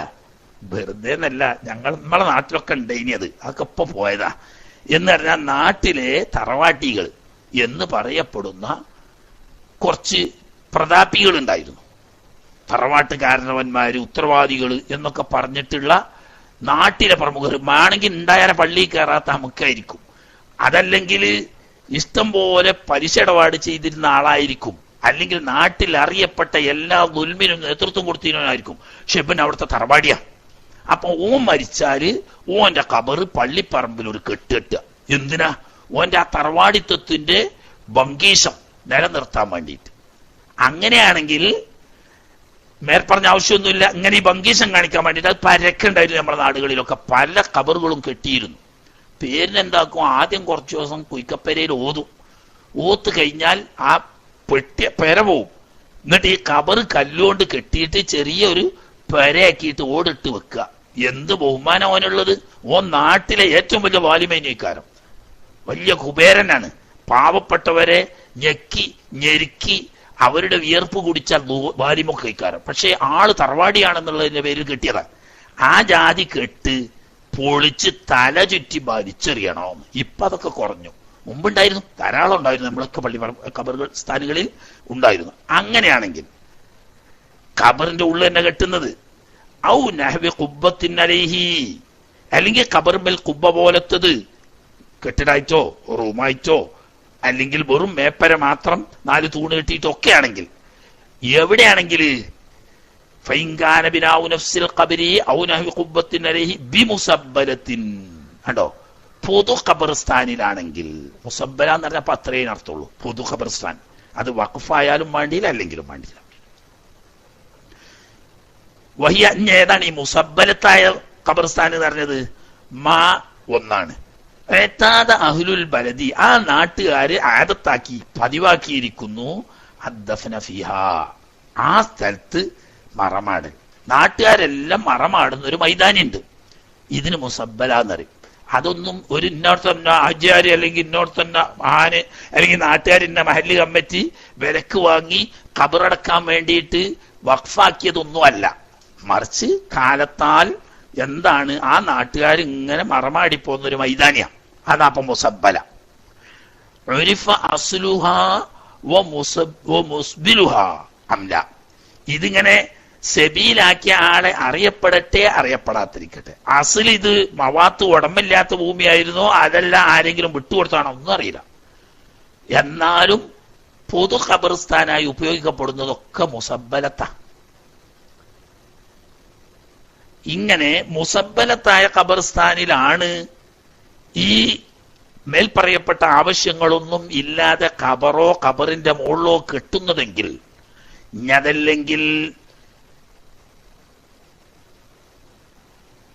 ഔ മൗഖൂഫത്തിൻ, കണ്ടോ? ബി മുസബ്ബലത്തിൻ ഔ മൗഖൂഫത്തിൻ. മുസബ്ബലായ സ്ഥലം എന്ന് പറഞ്ഞാൽ അതിപ്പോ നേരത്തെ എങ്ങനെയെന്ന് അസലെന്താ അറിയണില്ല. പക്ഷേ നാട്ടുകാരെല്ലാവരും അവിടെ ഖബറടക്കുന്ന പൊതു ഖബർസ്ഥാനാണ്. അതല്ലെങ്കിൽ വഖഫ് ചെയ്യപ്പെട്ടത് തന്നെയാണ്. ഒരു വ്യക്തി വഖഫ് ചെയ്തതാവാം, ഒരു സംഘം വഖഫ് ചെയ്തതാവാം, ഒക്കെ ആകാം. അപ്പൊ വഖഫ് ചെയ്യപ്പെട്ടതോ മുസബ്ബലത്തോ ആയ ഭൂമിയിലാണ് ഖബർ കെട്ടുകയോ ഖബറിന്റെ മേൽ കെട്ടുകയോ ചെയ്തത് മേൽ പറയപ്പെട്ട ആവശ്യങ്ങളൊന്നും ഇല്ലാതെയെങ്കിൽ ഹറുമാ, അവിടെ പിന്നെ കറാഹത്തല്ല, കെട്ടൽ ഹറാമ് തന്നെയാണ്. അപ്പൊ മൗഖൂഫത്തായ ഖബർസ്ഥാനിലും മുസബ്ബലത്തായ ഖബർസ്ഥാനിലും ആവശ്യമില്ലാതെ ഖബർ കെട്ടുക, ഖബറിന്റെ മേൽ കെട്ടുക, കെട്ടിടമെടുക്കുക എന്നതൊക്കെ ഹറാമ് തന്നെയാണ്. ഹറാമാണെന്ന് വരുമ്പോൾ വഹുദിമ വുജൂബൻ, അങ്ങനെയുള്ള കെട്ടിയത് ഉണ്ടെങ്കിൽ അതിനെ നിർബന്ധമായും പൊളിക്കപ്പെടുകയും വേണം. പക്ഷേ അവിടെ പ്രത്യേകം ഒരു കാര്യം മനസ്സിലാക്കണം. നമ്മൾ സുന്നികളായ നമ്മൾ കർസേവക്കും അക്രമത്തിനും പോകാൻ പാടില്ല. അതുകൊണ്ട് നാട്ടിൽ പ്രശ്നമുണ്ടാകുന്ന നിലക്ക് ഇത്തരം വസ്തുക്കളിൽ നേരിട്ട് കൈവക്കാൻ പാടില്ല. മറിച്ച് ഭരണാധികാരികളെ ഈ കാര്യം ഉലമാ ബോധ്യപ്പെടുത്തി കൊടുക്കുകയും ഭരണാധികാരി തന്റെ അധികാരം ഉപയോഗിച്ചുകൊണ്ട് പൊളിച്ചു മാറ്റുകയും വേണം. വ്യക്തികൾ എന്താക്കാൻ പാടില്ല, നിയമം കയ്യിലെടുക്കാൻ പാടില്ല. ഇതിപ്പോ ഒരു ഹറാമായ കാര്യല്ലേ. പക്ഷെ ഹറാമായ കാര്യമാണെന്ന് അറിഞ്ഞിട്ട് നിങ്ങളത് പൊളിക്കാൻ ചെന്നിട്ടുണ്ടെങ്കിൽ ഓന്റെ മക്കളും പേരക്കളും നാട്ടിലെ പേരുള്ള പോക്കിരികളൈക്കാരം ഓര് വന്നിട്ട് അടിച്ച് തല പൊട്ടിച്ചു പാർക്കണ പേരോല് തീയിടും. അങ്ങനെ തീ നടത്താനൊന്നും പോണ്ട, അതല്ല അതിന്റെ വഴി. മറിച്ച് കുഴപ്പമൊന്നും ഉണ്ടാവില്ല എന്നാ ചെയ്യാം. അല്ല വല്ല കുഴപ്പമുണ്ടാവുമെന്ന് പ്രതീക്ഷ ഉണ്ടെങ്കിൽ ഉത്തരവാദപ്പെട്ട ഭരണാധികാരിയെ കാര്യങ്ങൾ ബോധ്യപ്പെടുത്തി കൊടുക്കുക. എന്നിട്ട് ഭരണാധികാരിയാണ് കാര്യങ്ങൾ നടപ്പിലാക്കേണ്ടത്. മനസ്സിലായില്ലേ? നിയമങ്ങൾ കയ്യിലെടുക്കാൻ വ്യക്തികൾക്ക് അധികാരമില്ല. അപ്പൊ ഉദിമ ഉജൂബ് എന്ന് പറഞ്ഞാൽ എല്ലാം കൂടി പോയി കണ്ട് കർസേ വളർത്തിക്കാണ്ട് പൊളിച്ചാൻ പോണ്ടാന്ന് ആ പറഞ്ഞതിന്റെ അർത്ഥം. എന്താണ് ഈ മുസബ്ബലായ സ്ഥലത്ത് അല്ലെങ്കിൽ മൗഖൂഫായ സ്ഥലത്ത് കെട്ടാൻ പാടില്ല, അതിന്റെ മുകളിൽ കെട്ടാൻ പാടില്ല, ഹറാമാണ്, ഉത്തരവാദപ്പെട്ടവർ ഇത് പൊളിച്ചു കളയണം എന്നൊക്കെ പറയാൻ കാരണം എന്നറിയോ? അത് മനസ്സിലാക്കണം. അന്നഹു, ഈ പറയുന്ന കെട്ട് യതഅബ്ബദു, അത് സ്ഥിരമാകും അവിടെ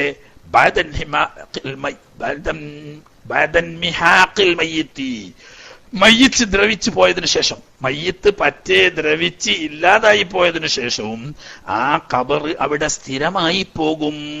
അതുകൊണ്ട് നിങ്ങൾക്ക് എന്താ മനസ്സിലായിക്കോട്ടില്ലേ? ഉണ്ട്. ഫഫീഹി, അങ്ങനെ മയ്യിത്ത് ദ്രവിച്ചു പോയതിനു ശേഷം വീണ്ടും ആ ഖബർ അങ്ങനെ തന്നെ അവിടെ നിലകൊള്ളുന്നതിൽ ഉണ്ട് തദ്യീഖുൻ, ഇടുക്കമാക്കലുണ്ട്, അലൽ മുസ്ലിമീന, മുസ്ലിം ബഹുജനങ്ങളുടെ മേൽ പ്രയാസമുണ്ടാക്കലുണ്ട്. എന്തുകൊണ്ടുണ്ട്? ബിമാല വറഫി ശറഇൽ, അതുകൊണ്ട് പ്രത്യേകിച്ച് നേട്ടങ്ങളൊന്നുമില്ല. ശറഇൽ ഗുണമായിട്ട് കാണാമല്ലാത്ത ഗുണമുള്ളതായി എണ്ണാത്ത ആവശ്യമില്ലാതെ മുസ്ലിങ്ങളുടെ മേൽ ബുദ്ധിമുട്ടുണ്ടാക്കലുണ്ട് എന്നത് കൊണ്ട് അത്തരം മൗഖൂഫത്തോ മുസബ്ബലത്തോ ആയ സ്ഥലത്ത് കെട്ടാൻ പാടില്ല. അപ്പൊ കെട്ടണതിനല്ല കുഴപ്പം, മനസ്സിലായല്ലോ? അതാ മനസ്സിലാക്കേണ്ടത്. വിഷയം പറയുമ്പം പറയണത് മനസ്സിലാക്കണം.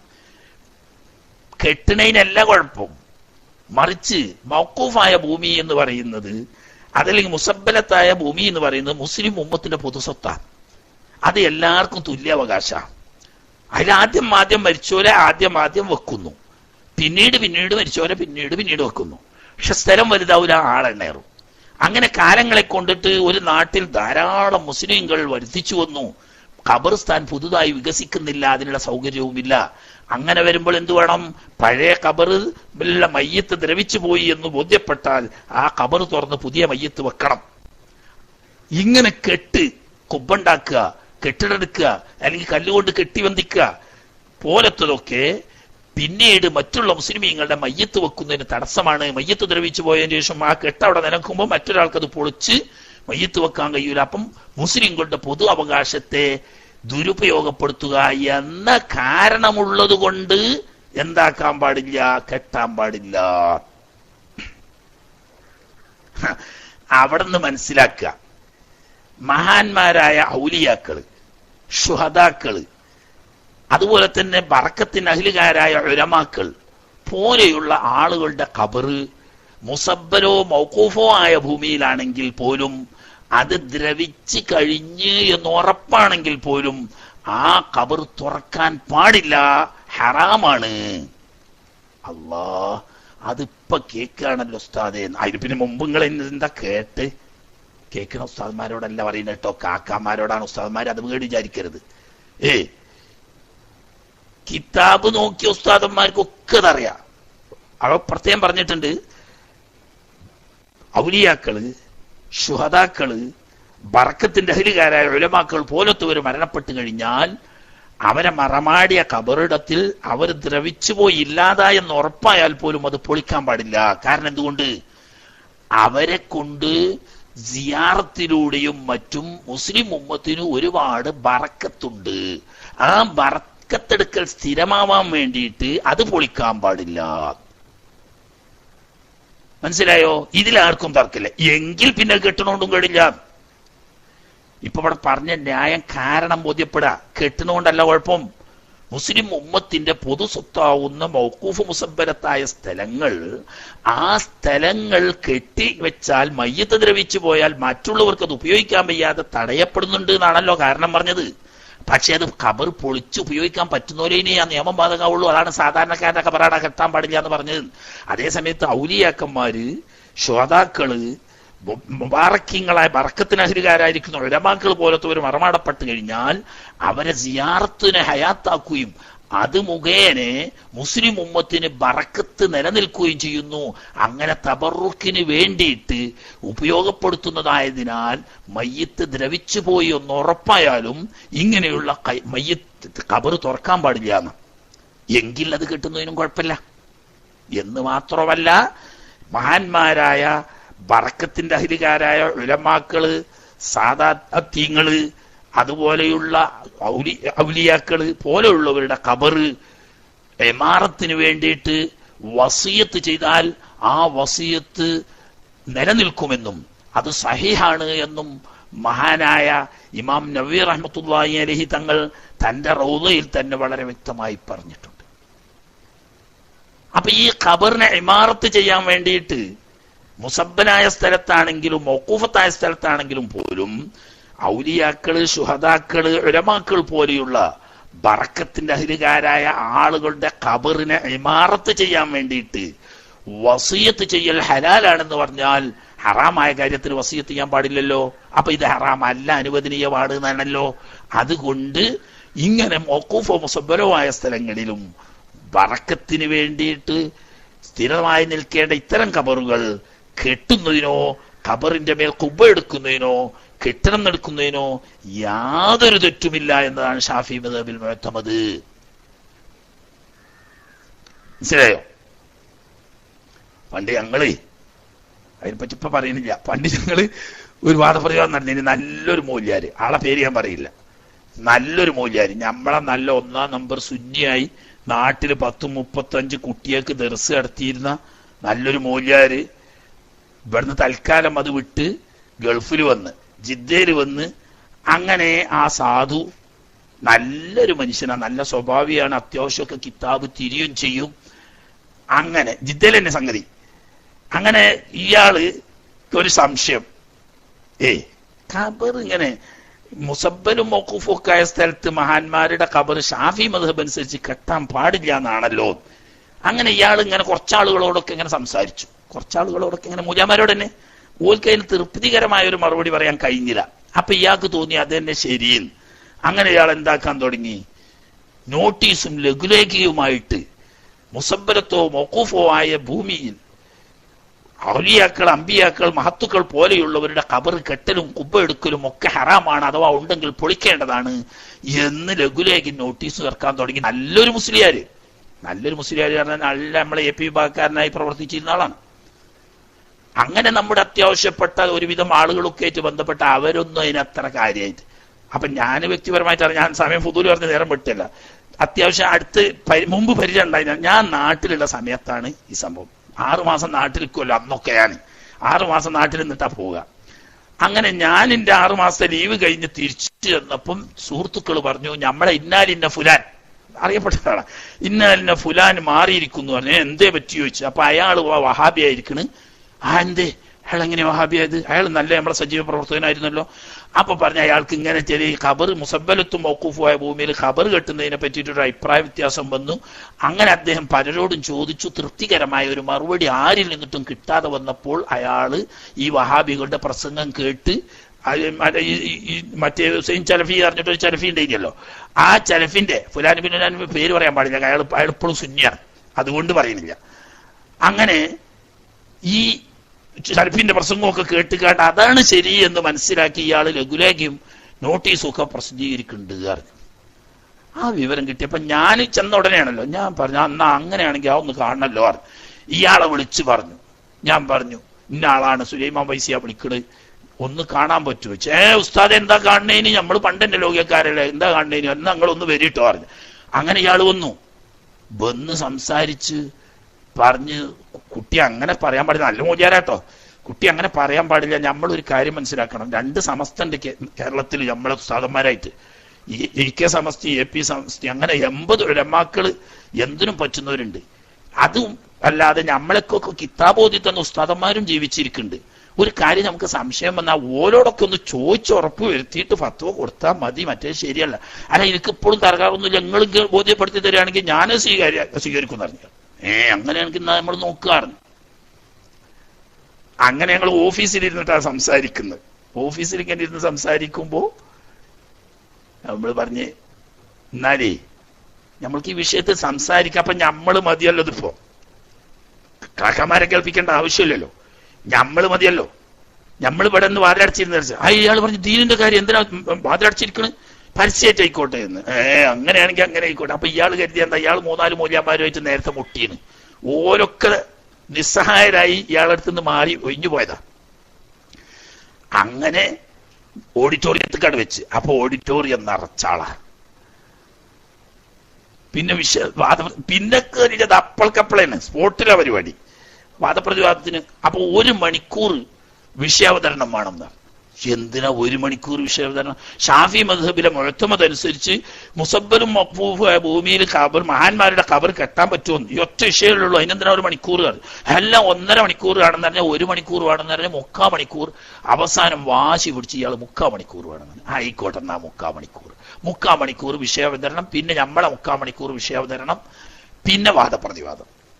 അങ്ങനെ ഇദ്ദേഹം അങ്ങോട്ട് എഴുന്നേറ്റ് നിന്നിട്ട് ഒരു സ്റ്റേജ് പ്രസംഗം. മഹാനായ അലി ഇബ്നു അബീ ത്വാലിബ് റളിയല്ലാഹു തആല അൻഹു അബുൽ അയ്യാഷ് എന്ന് പറയുന്ന താബിയാവുന്ന തന്റെ ശിഷ്യനോട് വിളിച്ചു പറയുന്നു, എന്താണ്? മഹാനായ ഹബീബ് റസൂലുള്ളാഹി സ്വല്ലല്ലാഹു അലൈഹി വസല്ലം എന്നെ നിയോഗിച്ച ഒരു ദൗത്യമുണ്ട്, ആ ദൗത്യത്തിന് നിന്നെ ഞാൻ നിയോഗിക്കുന്നു. എന്താണ്? ലാ തദഅന്ന ഖബറൻ മുശ്രിഫൻ ഇല്ലാ സവൈതഹു. ഉയർന്നു നിൽക്കുന്ന ഒറ്റ ഖബറും ഒഴിവാക്കാൻ പാടില്ല, ഒക്കെ തട്ടി നിരത്തിക്കൊള്ളണം.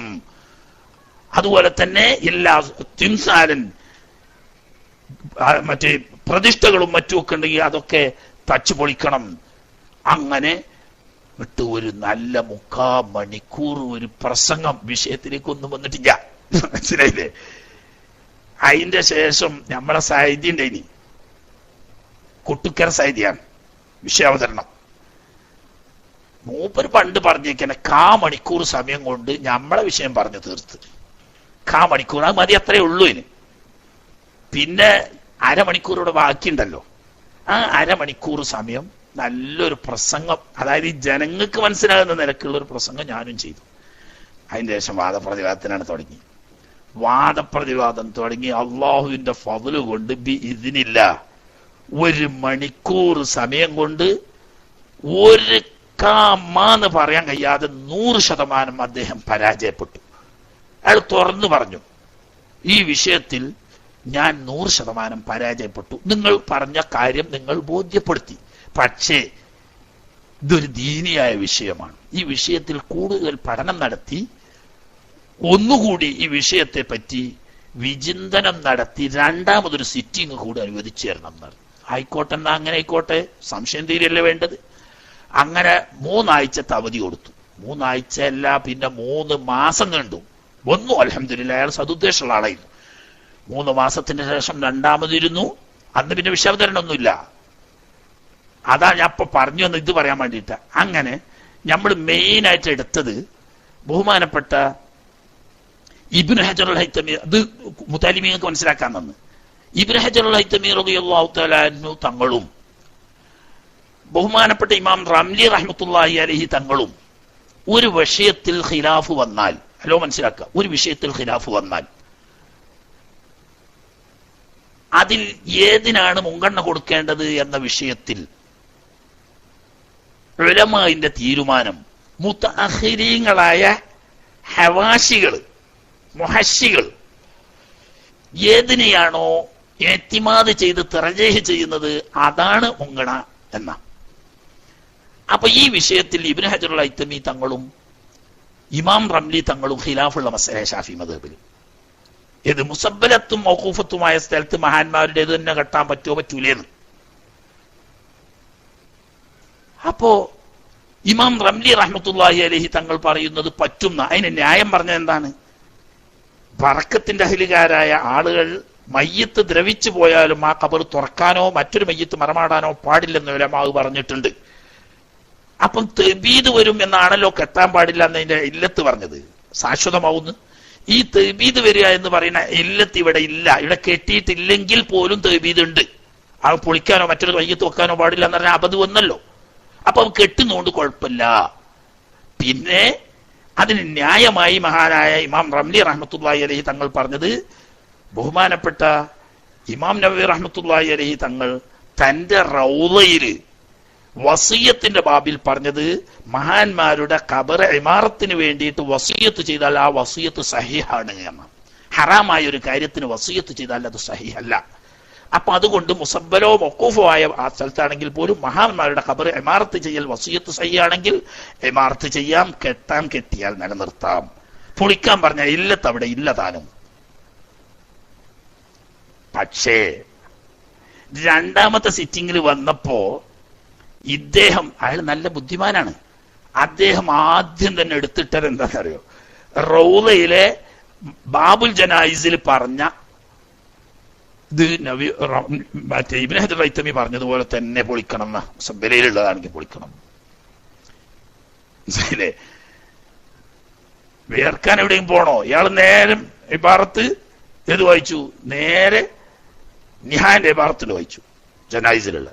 എന്നിട്ട് പറഞ്ഞ് ഇമാം നവവി അല്ല, ഇമാം ഇബ്നു ഹജറുൽ ഹൈതമിയും ഇമാം റംലിയും തമ്മിൽ ഈ വിഷയത്തിൽ ഖിലാഫില്ല, പൊളിക്കേണ്ടതാണ്. പക്ഷേ അതിന്റെ തൊട്ട് താഴത്തെ അലിയുഷ മുറാബല്ലസി പറഞ്ഞിട്ടുണ്ട്. നിഹായലി, ഇത് മൂല്യന്മാർക്ക് വേണ്ടിയിട്ട് പറയാം, അലിയുഷ മുറാബല്ലസി പറഞ്ഞിട്ടുണ്ട്. ബഹുമാനപ്പെട്ട ഇമാം റംലി റഹ്മത്തുള്ളാഹി അലൈഹി തങ്ങൾ ജനായിസിന്റെ ബാബിൽ പറഞ്ഞതല്ല, വസിയത്തിന്റെ ബാബിൽ പറഞ്ഞതാണ് മുഅ്തമദ്. അപ്പൊ വസിയത്തിന്റെ ബാബ് മറച്ചു നോക്കുമ്പോ വസിയത്തിന്റെ ബാബിൽ പറയുന്നു, ഇമാം നവവി റഹ്മത്തുള്ളാഹി അലൈഹി തങ്ങള് റൗളയിൽ വസിയത്ത് ഖബർ ഇമാറത്ത് ചെയ്യാൻ മുസബ്ബലത്തോ മൗഖൂഫത്തോ ആയ ഭൂമിയിൽ വരെ മുത്തബറക്കീങ്ങളായിരിക്കുന്ന ഔലിയാക്കള്, അമ്പിയാക്കള്, സ്വാലിഹീങ്ങൾ പോലത്തവരുടെ, സ്വാലിഹീങ്ങൾ തര ഉലമാ പോലത്തവരുടെ ബറക്കത്തിന് വേണ്ടിയിട്ട് സിയാറത്ത് ചെയ്യുന്ന ഖബറിടങ്ങൾ അതിനെ ഇമാറത്ത് ചെയ്യാൻ വേണ്ടിയിട്ട് വസിയത്ത് സഹിയാണ് എന്ന. ഈ വസിയത്ത് സഹീഹാണ് എന്ന് പറയുന്നതിന്റെ ഹാസില് കെട്ടൽ അനുവദനീയമാണ്, പൊളിക്കേണ്ടതില്ല.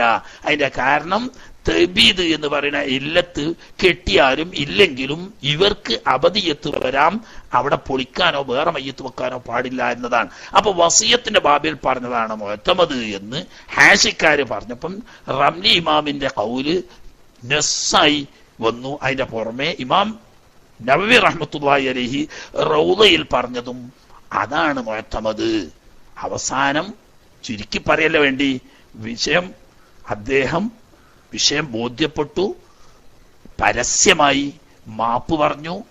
അദ്ദേഹം പറഞ്ഞു, എൻ്റെ അടുത്ത് തെറ്റിദ്ധാരണ വന്നതാണ്, ഇതുവരെ പറഞ്ഞ ഉസ്താദന്മാർ പലരുമായും ഞാൻ ചർച്ച ചെയ്തെങ്കിലും എന്റെ സംശയം തീരുമാറുള്ള ഒരു വിശദീകരണം അവരാരും എനിക്ക് തന്നിട്ടില്ല. അതുകൊണ്ട് ഞാൻ തെറ്റിദ്ധരിച്ചതാണ്. ഇപ്പോൾ എനിക്ക് 100% ബോധ്യപ്പെട്ടു. ഞാൻ തൗബ ചെയ്തു മടങ്ങിയിരിക്കുന്നു. അതുകൊണ്ട് ഞാൻ ഇതുവരെ ഉണ്ടായതുപോലെ തന്നെ സുന്നത്ത് ജമാഅത്തിന്റെ പക്ഷത്ത് തന്നെ ഞാൻ ഉറച്ചു നിൽക്കുന്നു. അദ്ദേഹം ഇന്നും സുന്നത്ത് ജമാഅത്തിന്റെ പക്ഷത്ത് ഉറച്ചു നിൽക്കുന്നു. അതുകൊണ്ട് ഈ 2 സിറ്റിങ്ങിലായി നടന്ന നീണ്ട വാദപ്രതിവാദം എന്ത് ചെയ്തില്ല? CD ആക്കി പുറത്തിറക്കിയിട്ടില്ല. മനസ്സിലായില്ലേ? 2 വീഡിയോ കാസറ്റ് ആയിട്ടുണ്ടായിരുന്നു. പക്ഷെ ദുഃഖകരമായ ഒരു സത്യം ഇപ്പോൾ നിങ്ങളെ അറിയിക്കുന്നു. പണ്ട് വഹാബികൾ ഒറ്റുകൊടുത്ത് മുത്തവന്മാര് എന്നെ വന്ന് അറസ്റ്റ് ചെയ്ത സമയത്ത് അത് പുറത്തു പോകാതിരിക്കാൻ വേണ്ടി എന്റെ സ്വകാര്യ ഷെൽഫിൽ സൂക്ഷിച്ചതായിരുന്നു ഈ വീഡിയോ കാസറ്റ്. 2 സിറ്റിങ്ങിലായി 2 ദിവസങ്ങൾ രാത്രി ഫുള്ളായി നടന്ന് ഇത് ഇശാ നിസ്കരിച്ച് ഇരുന്നിട്ട് രണ്ടാമത്തെ ദിവസം നിങ്ങൾ പറഞ്ഞേക്കൊന്നുമല്ല, ഇശാ നിസ്കരിച്ച് ഇരുന്ന ഇരുത്തം സുബഹി ബാങ്ക് കൊടുത്തതിന് ശേഷമാണ് സമാപിച്ചത്. എന്നിട്ട് സുബഹി ഞങ്ങൾ ജമാഅത്തായി നിസ്കരിച്ചിട്ടാ പിരിഞ്ഞത്. ആ വീഡിയോ കാസറ്റ് മുത്തവന്മാര് റെയ്ഡ് ചെയ്ത് പിടിച്ചു കൊണ്ടുപോയതിൽ നഷ്ടപ്പെട്ടു. പക്ഷെ ഇപ്പോഴും ഏതിലുണ്ട്? കമ്പ്യൂട്ടറിന്റെ മൂർധാവിൽ ഇപ്പോഴും അത് സൂക്ഷിപ്പുണ്ട്. പക്ഷേ അദ്ദേഹം 100% ഇതിൽ നിന്ന് പിന്മാറി സുന്നത്ത് ജമാഅത്തിന്റെ മാർഗത്തിൽ ഉറച്ചു നിന്നതുകൊണ്ട് ഒരു വ്യക്തിയെ സമൂഹത്തിന്റെ മുന്നിൽ അവമതിക്കാൻ പാടില്ലല്ലോ എന്നുള്ള ആൾക്ക് ആ CD ഇറക്കാതെന്നതാ. അപ്പൊ ഇവിടെ നമ്മൾ മനസ്സിലാക്കിയിട്ടില്ലെങ്കിൽ ഒരുപാട് തെറ്റ് വരാൻ സാധ്യതയുള്ള, പക്ഷെ അതിന്റെ ഒരു ലഘുലേഖ ഉണ്ടായിരുന്നു. ഏത്? ഈ വിഷയത്തിൽ നമ്മൾ സമർപ്പിച്ച സുന്നി പക്ഷത്തിന് വേണ്ടി നമ്മൾ സമർപ്പിച്ച തെളിവുകളും മറുപക്ഷം ഉന്നയിച്ച ന്യായങ്ങളും അതിനുള്ള മറുപടികളും അറബിയിലൊരു ലഘുലേഖയായിട്ട് അത് ഞങ്ങൾ ബഹുമാനപ്പെട്ട പൊന്മള ഉസ്താദിനും അതുപോലെ തന്നെ കൊണ്ടോട്ടി ബുഖാരിയിലെ കുട്ടികൾക്കും ഒക്കെ കൊടുത്തിരുന്നു. അവരുടെ ആരുടെയെങ്കിലും അടുത്തൊക്കെ അത് ഉണ്ടാവാൻ സാധ്യതയുണ്ട്. അന്ന് പൊന്മള ഉസ്താദ് അത് നോക്കിയിട്ട് പറഞ്ഞത് സുന്നത്ത് ജമാഅത്തിന് ഈ വിഷയത്തിൽ പറയാനുള്ളതിന്റെ 100% ഇത് തന്നെയാണ്, ഇതിന്റെ അപ്പുറത്തൊന്നും നമുക്ക് പറയാനില്ല എന്ന്. ഏതായാലും ആട്ടെ. അപ്പോൾ ഈ വിഷയം നമ്മൾ മനസ്സിലാക്കി വെക്കണം. ഇവിടെ പറഞ്ഞ ഒറ്റ കാരണം എന്തുകൊണ്ട് മുസബ്ബലും മൗഖൂഫുമായ സ്ഥലത്ത് കെട്ടാൻ പാടില്ല എന്ന് പറയുന്നത് കാരണം ഇത് സ്ഥിരമായി വരുമ്പോൾ മയ്യത്ത് ദ്രവിച്ചു പോയതിനു ശേഷം മറ്റു മുസ്ലിമീങ്ങളുടെ ഖബർ അവിടെ വെക്കാൻ പറ്റാതെ മുസ്ലിം സമുദായത്തിന് അവരുടെ അവകാശം നഷ്ടപ്പെടുത്തൽ വരും എന്നാണ് കാരണം പറഞ്ഞത്. പക്ഷേ അതിനാ നേരത്തെ ഞാൻ പറഞ്ഞത്, ഇതേ ഉലമാക്കള് നേരത്തെ പറഞ്ഞിട്ടുണ്ട്, അമ്പിയാക്കള്, ശുഹദാക്കള്, അറൂഫീങ്ങളായ ഔലിയാക്കൾ പോലെയുള്ള മഹാന്മാരുടെ ഖബർ മയ്യത്ത് ദ്രവിച്ചു പോയാലും അത് തുറക്കാനോ അതിൽ വേറെ മയ്യത്ത് വെക്കാനോ പാടില്ല. കാരണം അവരെ കൊണ്ടുള്ള തബറുക്ക് നിലനിൽക്കാൻ വേണ്ടിയിട്ട്. അപ്പൊ അവിടെ നിലനിൽക്കുക എന്ന് പറയുന്ന സമുദായത്തിന്റെ ആവശ്യമാണ്. അപ്പൊ അത് നിലനിർത്താൻ വേണ്ടിയിട്ട് കെട്ടുകയോ ചെയ്തതിന് ഈ പറയുന്ന നേരത്തെ പറഞ്ഞ ഇല്ലത്തതിന് ബാധകമല്ല. അപ്പൊ ഷാഫി മദ്ഹബിൽ മുഅ്തമദ് ഈ വിഷയത്തിൽ ഇമാം റംലി റഹ്മത്തുള്ളാഹി അലൈഹി തങ്ങള് തന്റെ നിഹായയുടെ വസിയത്തിന്റെ ബാബിൽ പറഞ്ഞ അതാണ്. അതിന് സഹായകമായി ഇമാം നവവി റഹ്മത്തുള്ളാഹി അലൈഹി തങ്ങള് തന്റെ റൗളയിലും ഈ വിഷയം പറഞ്ഞിട്ടുണ്ട്. പറഞ്ഞപ്പോ അങ്ങനെ പറഞ്ഞു, അങ്ങനെ ഉണ്ടല്ലോ, അല്ലാതെ നമ്മൾ അങ്ങനെ 10 മിനിറ്റ് ഓടിപ്പോയിട്ട് കാര്യമല്ലല്ലോ. കൂട്ടത്തിൽ 2 പറഞ്ഞു, അത്ര ഇനി ഏറിപ്പോയിട്ടില്ലെങ്കിൽ ക്ഷമിക്കുക. 2 വരി എഴുതിയിട്ടുണ്ട്. തംബീഹുൻ വഇദാഹുദിമ, ഇങ്ങനെ പൊതുസ്ഥലത്ത് കെട്ടി എന്ന് വെച്ചോളി. അങ്ങനെ കെട്ടിയത് പിന്നെ പൊളിക്കപ്പെട്ടു. പൊളിക്കണമല്ലോ, ഒന്നിരിക്കൽ ഗവൺമെന്റ് ഇടപെട്ട് പൊളിക്കണം. അതല്ലെങ്കിൽ അവിടെ കുഴപ്പമൊന്നും ഉണ്ടാവില്ലെങ്കിൽ അല്ലാത്തവർക്കും പൊളിക്കാം. പൊളിക്കപ്പെട്ടാൽ തുറദ്ദുൽ ഹിജാറത്തുൽ മുഖ്റജത്തു, ഈ കെട്ടിൽ നിന്നിട്ടും പുറത്തെടുത്ത പൊളിച്ചെടുത്ത കല്ലുകളെ മടക്കപ്പെടണം. ഇലാഹിലിഹ, അതിന്റെ അഹിലാർക്ക് തന്നെ കൊടുക്കണം. അപ്പൊ ഓല വിൽക്കുന്നത് പോകുന്നില്ല എപ്പോഴും, അതുകൊണ്ട് അത് അവർക്ക് തന്നെ തിരിച്ചു കൊടുക്കണം. എപ്പോഴാണ് ഈ നൊരിഫു? അതിന്റെ അഹിലുകാരാണെന്ന് അറിയപ്പെടുമെങ്കിൽ, ആളെ അറിയെങ്കിൽ ആളൊക്കെ തിരിച്ചു കൊടുക്കണം. കാരണം ഓൽക്ക് തന്നെ അതിന്റെ അഹിലുകാര്. ഇനി അതല്ലെങ്കിൽ ഓൽക്ക് തിരിച്ചു കൊടുക്കാനൊന്നും പോകണ്ട. യുഖ്ലാബൈനുഹുമാ, ഓലും കല്ലിന്റെ ഇടയിൽ എന്താക്കണം, ഒഴിച്ചിട്ട് കൊടുക്കണം എന്ന് പറഞ്ഞാൽ പൊളിച്ചുകാട് ഒരു മൂലകാട് മാറ്റിയിടുക ഒരു സൈഡക്ക്. ഒരു കൊണ്ടുപോകാതിരിക്കുക എന്തോ ചെയ്തോട്ടെ. ഈ സാധനം ഈ കല്ലിന്റെയും ഇക്കാരുടെയും ബന്ധുക്കളുടെയും ഇടയിൽ തടസ്സമില്ലാതിരിക്കുക. ഒരു കൊണ്ടുപോകാതിരിക്കുക എന്തോ ചെയ്തോ ഓരോ ഹിയാറിനെ വിട്ടുകൊടുക്കാം. ഇനി അറിഞ്ഞാലല്ലേ. ഇല്ല, ഇനി ആളെ അറിയപ്പെടൂലെങ്കിലോ ഫമാലും വായ്, ഉടമ്പില്ലാതെ വീണിട്ടിയ മുതൽ നോക്കുമാ മാറൂഫുൻ, അതെല്ലാവർക്കും തിരി. എന്താ ഉടമ്പ അറിയപ്പെടാതെ വരുമ്പോൾ ബൈത്തുൽ മാലുണ്ടെങ്കിൽ ബൈത്തുൽ മാലിലേക്കാണ് കൊടുക്കുക. ഇനി ബൈത്തുൽ മാലില്ലെങ്കിലോ അപ്പൊ അവിടുത്തെ ഉത്തരവാദപ്പെട്ട ഹെല്ലാഖത്തിന്റെ ആളുകള് അതിനെ മസാലിഹുൽ മുസ്ലിമീങ്ങളിലേക്ക് ഉപയോഗപ്പെടുത്തണം. ഇങ്ങനെ കമാഖാലുഹു ബാദു അസ്ഹാബിന, വായായ മുതലിന്റെ ഹുക്കുമാണ് എന്ന് പറഞ്ഞാൽ ബൈത്തുൽ മാലിന്റെ അയക്ക് ഇല്ലെങ്കിൽ മസാലിഹുൽ മുസ്ലിമീൽ ചെലവഴിക്കണം എന്ന് പറഞ്ഞു. എന്നാൽ കാല ശൈഖുന സംസമിയു, ഇമാം ശൈഖുന സംസമി തങ്ങൾ പറഞ്ഞത്, ഇദാ ബലിയൽ മയ്യിത്തു, മയ്യത്തൊക്കെ ദ്രവിച്ചു പോയിട്ട് വാറുള്ള വറസത്തു വനിലിജാറത്തി, ഇങ്ങനെയുള്ള ഈ കെട്ടിയ കല്ലൊന്നും പിന്നെ അതിന്റെ ബന്ധുക്കൾ എടുത്തു പോരില്ല. അത് അവഗണിക്കലാണെങ്കിൽ ജാസദ്ദഫ്നു ആ ഖബറിൽ തന്നെ കൊണ്ടുപോയി മറമാടാം. ആ ബക്കായി ആ കല്ല് അവിടെ നിലക്കലോട് കൂടി തന്നെ ആ ഖബറിൽ മറമാടാം. ഇതാ ജറത്തിൽ ആദത്തു, ആ നാട്ടിന്റെ ആദത്ത് നടന്നാൽ ആ കല്ലിനെ തൊട്ട് തിരിഞ്ഞളയില. ഇന്ന് അത് രണ്ടാമത് പണ്ട് ബാപ്പാന്റെ ഖബർ കെട്ടിയ കല്ലാണ് എന്ന് പറഞ്ഞാൽ പൊളിച്ചുകൊണ്ടുപോകാനൊന്നും ആരും വരൂല. എന്നാ പിന്നെ വേറെ മയ്യത്ത് വെച്ചോട്ടെ. കമാഫി സനാബിലി അറിഞ്ഞാല് അതിനിപ്പം ആലൂരിന്റെ നാട്ടിൽ എന്താ പറയാന്ന് അറിഞ്ഞില്ല. കൊയ്ത്ത് കഴിഞ്ഞാല് പാടത്തെ നെൽകൃഷിയൊക്കെ ഉണ്ടാക്കുമ്പോ ഈ കൊയ്തെടുക്കും, വിളവെടുപ്പ് നടത്താൻ. ഇങ്ങനെ വിളവെടുപ്പ് നടന്നു കഴിഞ്ഞാൽ അവിടെയൊക്കെ കത്തിന്റെ ഇടയിൽ നിന്നോ കയ്യിന്റെ ഇടയിൽ നിന്നൊക്കെ ഊരി വീണ ഒറ്റക്കതിരികളുണ്ട്. അതിനെന്താ പറയാ? പുടുത്താള് എന്ന് പറയും അല്ലേ? അതിന് നിങ്ങളെ നാട്ടിൽ എന്താ ആലൂരെ പറയാ? എന്താ ഇനി കാട്ടുക? ഞങ്ങളെ നാട്ടിൽ തന്നെ എപ്പോഴുള്ളവർക്കൊന്നും തിരിയില്ല, എന്റെ കീശിരിക്കൊക്കെ തിരിവെക്കാറ്. പുടുത്താള് എന്നറിയാം. അറിയില്ല എന്നാ ഞാൻ പറഞ്ഞുതരാം. പുടുത്താള് എന്നാ നിങ്ങളെ നാട്ടിൽ എന്താണെന്ന് അറിയാമെന്ന് എനിക്കറിയില്ല. അതാണ് സനാബില്. അതായത് ഈ ഇനിയിപ്പോ സംഗതി മനസ്സിലായാൽ മതി. ഈ അർത്ഥങ്ങൾ എങ്ങനെ പറഞ്ഞാലും വേണ്ടിയില്ല. നെല്ല് കൊയ്ത് വിളവെടുപ്പ് കഴിയുമ്പം ഈ ഈന്തെടുക്കുന്ന സമയത്തും അത് കറ്റ കെട്ടുന്ന സമയത്തും ഒക്കെ ഒറ്റക്കതിരുകൾ മറ്റും അവിടെ ഇവിടെയൊക്കെ ഊരി വീണിട്ടുണ്ടാവും. അത് പണ്ടൊക്കെ മിസ്കിമാരായ ആളുകൾ ഇങ്ങനെ നടന്ന് പെറുക്കിയെടുക്കും. അങ്ങനെ പെറുക്കിയെടുത്താൽ ഒരു ദിവസം നേരം വെളുത്ത് വൈകുന്നേരം ആവോളൊക്കെ പെറുക്കിയാൽ ഒരു 2 അടങ്ങഴി 3 അടങ്ങഴി അല്ലെങ്കിൽ ഒരു 4 സേറ് 5 സേറ് ചിലപ്പോ 1 സേറ് 2 സേറൊക്കെ നെല്ല് കിട്ടും. അന്ന് പണിക്ക് പോയാൽ 1 സേറേ കിട്ടുള്ളൂ. അപ്പൊ അത് ആരും ശ്രദ്ധിക്കലില്ല. ഇങ്ങനെ വീണുപോയ കതിരുകൾ പെറുക്കിയെടുക്കുന്നത് മുബാഹാണ്. കാരണം അത് അഹ്ലുകാര് ഏറാവ് ചെയ്യുന്ന വകുപ്പാണ്. അതേ ഹുക്കുമാണ്. മനസ്സിലായില്ലേ? ഇനി ഖബറുമ്പ ചവിട്ടുന്നതിനെ പറ്റിയൊക്കെ അത് ഇൻഷാ അല്ലാഹ് അടുത്ത് നാളെ ഓതാം. അപ്പൊ തന്നെ സമയം ഒരുപാടായി. മനസ്സിലായില്ലേ? ചോദ്യോത്തരത്തിന്റെ സമയം അധികം ഉണ്ടാവൂല. കുറച്ച് ചോദിക്കാൻ ഞാനൊട്ട് പറ്റൂലല്ലോ. എന്തായാലും മതിയാക്കാം. ബാക്കിയുള്ളത് ഇൻഷാ അല്ലാഹ് നാളെ ഓതാം.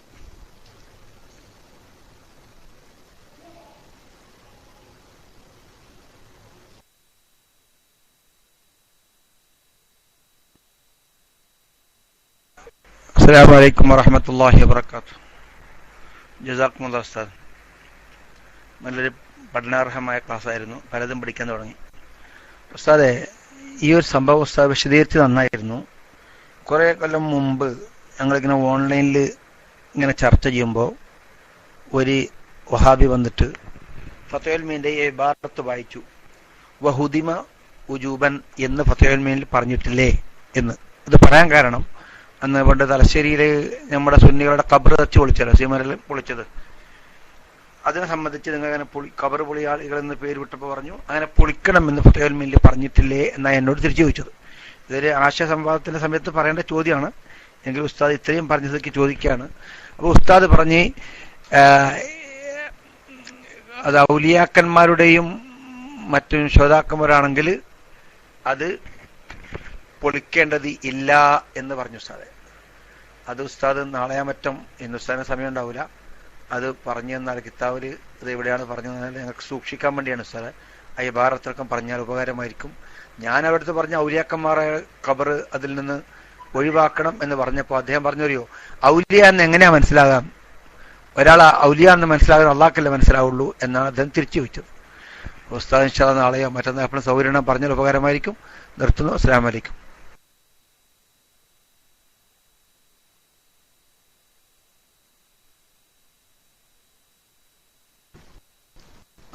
അതൊക്കെ ആശയ സംവാദത്തിന്റെ സമയത്ത് വിശദമായി പറയേണ്ട വിഷയമാണ്. കിതാബ് ആ ഭാഗത്തൊക്കെ നോക്കിയാൽ കാണും ചെയ്യും. നിങ്ങളടുത്തൊക്കെ ഉള്ളല്ലേ കിതാബുകള്. മനസ്സിലായില്ലേ?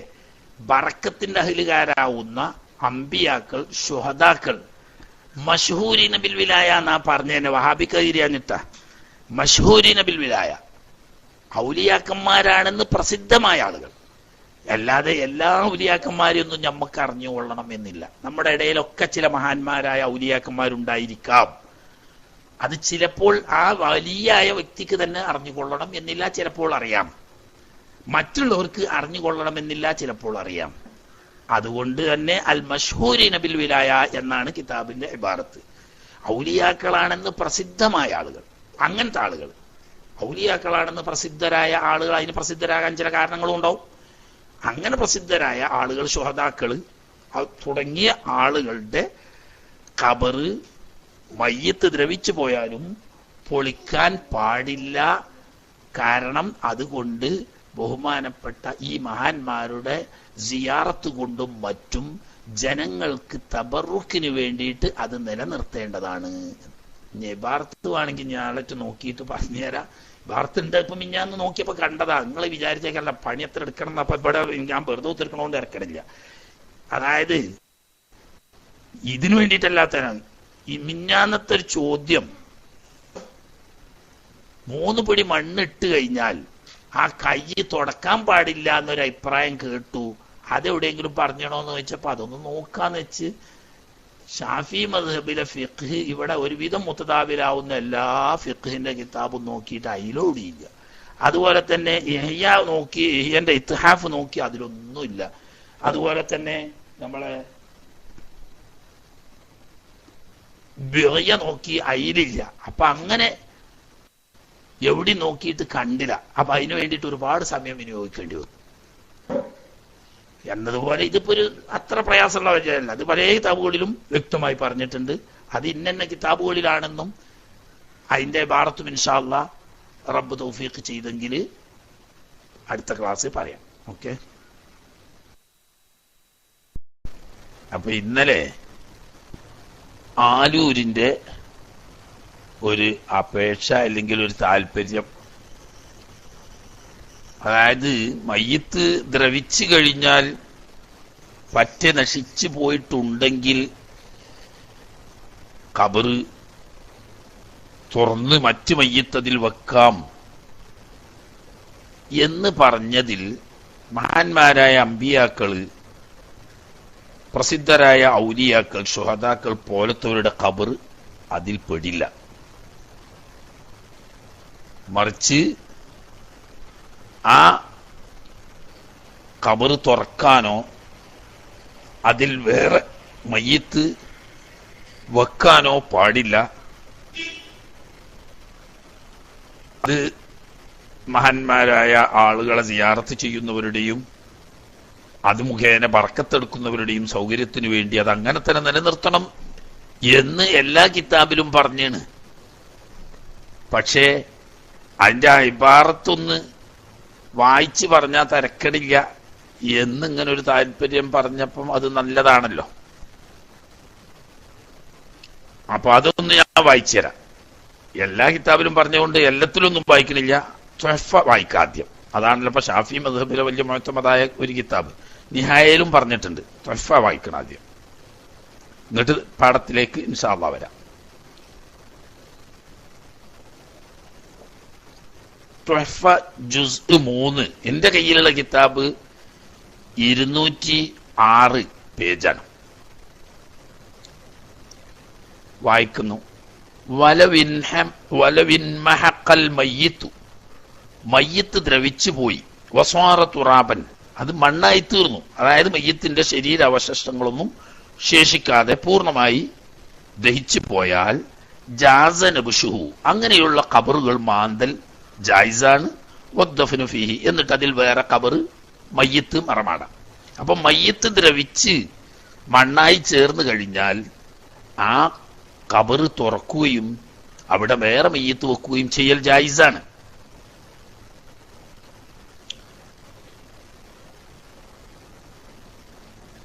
തന്നെയുമല്ല ബൽ തഹ്റുമു ഇമാറത്തുഹു, ഇങ്ങനെ ദ്രവിച്ച് മണ്ണായി പോയ ഖബർ പിന്നെ ഇമാറത്ത് ചെയ്യുക, അതിനെ കെട്ടിപ്പൊക്കി ഇമാറത്ത് ചെയ്യൽ ഹറാമാണ്.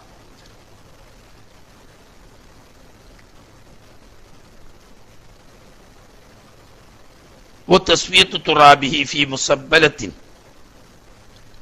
അഥവാ മുസബ്ബലായ സ്ഥലമാണെങ്കിൽ അവിടെ പിന്നെ അത് ഇമാറത്ത് ചെയ്യുകയും അവിടെ ഖബറായി തന്നെ നിലനിർത്തുകയും വേറെ മയ്യിത്ത് തുറന്നു വെക്കാൻ പറ്റാത്ത അവസ്ഥയും വരാൻ പാടില്ല. എന്തുകൊണ്ട്? ലിതഹ്ജീരിഹി അലന്നാസ്, മുസബ്ബലത്തും മൗഖൂഫത്തും ഒക്കെ അയക്കുന്ന ഭൂമി ജനങ്ങളുടെ പൊതു ആവശ്യത്തിനുള്ളതാണ്. അതിന് തടസ്സം വരുന്നു എന്നതുകൊണ്ട് ദ്രവിച്ച് മണ്ണായി പോയാൽ ആ മയ്യിത്തിന്റെ ഖബർ പിന്നെ അവിടെ പരിപാലനം നടത്തി കെട്ടി നിർത്തൽ പാടില്ല. കാരണം മറ്റുള്ളവരുടെ അവകാശം ഹനിക്കുക എന്ന കാരണമുള്ളത് കൊണ്ട്. കാലബാഹും, എന്നാൽ അസ്ഹാബിൽപ്പെട്ട ചില ഇമാമിങ്ങൾ പറഞ്ഞു ഈ പറഞ്ഞ നിയമം ഇല്ലാ ഫി സ്വഹാബിയിൻ, സ്വഹാബികളുടെ ഖബർ ദ്രവിച്ച് മണ്ണായി പോയാൽ പോലും, മുസബ്ബലായ ഭൂമിയിലാണെങ്കിൽ പോലും അത് കെട്ടിലോ പരിപാലിക്കലോ കുഴപ്പമില്ല എന്ന് മാത്രമല്ല, വിലായ, പ്രസിദ്ധമായ ഔലിയാക്കന്മാര്, അയാൾ വലിയാണെന്ന് എങ്ങനെ അറിയാന്ന് പറഞ്ഞാൽ എല്ലാ ഔലിയാക്കന്മാരൊന്നല്ല, വലിയാണെന്ന് മഷൂറായ ആളുകളുടെ ഖബർ, സ്വഹാബ കിറാമിന്റെ ഖബർ പോലെയുള്ളത് ഈ നിയമത്തിൽ ബാധകമല്ല. ഫലാ യജൂസു, കണ്ടോ, അത് പൊളിക്കലും ആ ഖബറിൽ വേറെ മയ്യത്ത് വെക്കലും ജായിസല്ല. വൈനിൻമഹഖ, അത് മയ്യത്ത് ദ്രവിച്ചു പോയിട്ടുണ്ടെങ്കിൽ പോലും പാടില്ല, അത് മാന്തി അവിടെ വേറെ മയ്യത്ത് വെക്കാൻ പാടില്ല. ഈ കൗല്, ബാദിന്റെ കൗലിനെ ബലപ്പെടുത്തുന്നു തസ്രീഹുമാ, ഇമാം നവവി റഹ്മത്തുള്ളാഹി തങ്ങളും ഇമാം റാഫി റഹ്മത്തുള്ളാഹി തങ്ങളും വ്യക്തമാക്കി പറഞ്ഞു. എന്ത്? ബിജവാസിൽ വസിയത്തി ബിഇമാറത്തി ഖുബൂരി സുലഹാ, സ്വാലിഹീങ്ങളുടെ ഖബർ ഇമാറത്ത് ചെയ്യൽ വേണ്ടി വസിയത്ത് ചെയ്യൽ ജായിസാണ് എന്ന് ഇമാം റാഫി തങ്ങളും പറഞ്ഞിട്ടുണ്ട്, ഇമാം നവവി റഹ്മത്തുള്ളാഹി അലൈഹി തങ്ങളും പറഞ്ഞിട്ടുണ്ട്. ആ പറഞ്ഞ കൗല് ഇങ്ങനെയുള്ള സഹാബി മഷൂറുൽ വിലായത്തായ വ്യക്തികൾ തുടങ്ങിയവരുടെ ഖബർ ദ്രവിച്ചു പോയാലും പൊളിക്കാനോ വേറെ മയ്യത്ത് വെക്കാനോ പാടില്ല എന്ന് പറഞ്ഞ ആ ആശയത്തെ ശക്തിപ്പെടുത്തുന്നു. ഇനി മൂപ്പര സ്വന്തം വകുൽ ശറഹ് ഐഫി ഗൈരിൽ മുസബ്ബല അലാ മാ യതി ഫിൽ വസിയ, ഐഫി ഗൈരിൽ മുസബ്ബല എന്ന് പറയും ഇബ്നു ഹജർ റൈത്തമി തങ്ങളുടെ സ്വന്തം അഭിപ്രായമാണ്. അത് നമ്മൾ പണ്ട് പറഞ്ഞ അഭിപ്രായ വ്യത്യാസത്തിൽ അവിടെ ഇമാം റാഫി തങ്ങളുടെ കൗല് അല്ല, ഇമാം റംലി തങ്ങളുടെ കൗലാണ് മദ്ഹബിൽ മുഅ്തമദ് എന്ന് പറഞ്ഞല്ലോ. ഇനി അതിന്റെ ഹാഷി നോക്കാം.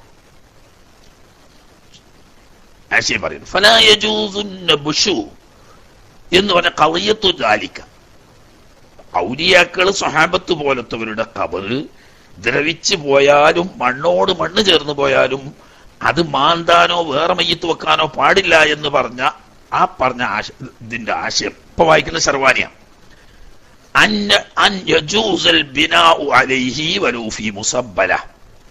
മുസബ്ബലായ സ്ഥലത്താണെങ്കിൽ പോലും ഇങ്ങനെയുള്ള മഷൂറായ ഔലിയാക്കന്മാര് സ്വഹബ കിറാം തുടങ്ങിയ ആളുകളുടെ ഖബറിന്റെ മേൽ എടുപ്പെടുക്കാം. വലൂഫി മുസബ്ബല, മുസബ്ബലായ മൗഖൂഫത്തായ സ്ഥലത്താണെങ്കിലും അങ്ങനെ എടുപ്പെടുക്കാം. എന്തുകൊണ്ട്? ഇങ്ങനെയുള്ള മുസബ്ബലും മൗഖൂഫുമായ സ്ഥലത്ത് ബിനാ എടുക്കൽ, ഖബർ കെട്ടൽ ഹറാമാവാനുള്ള കാരണം എന്താണ്?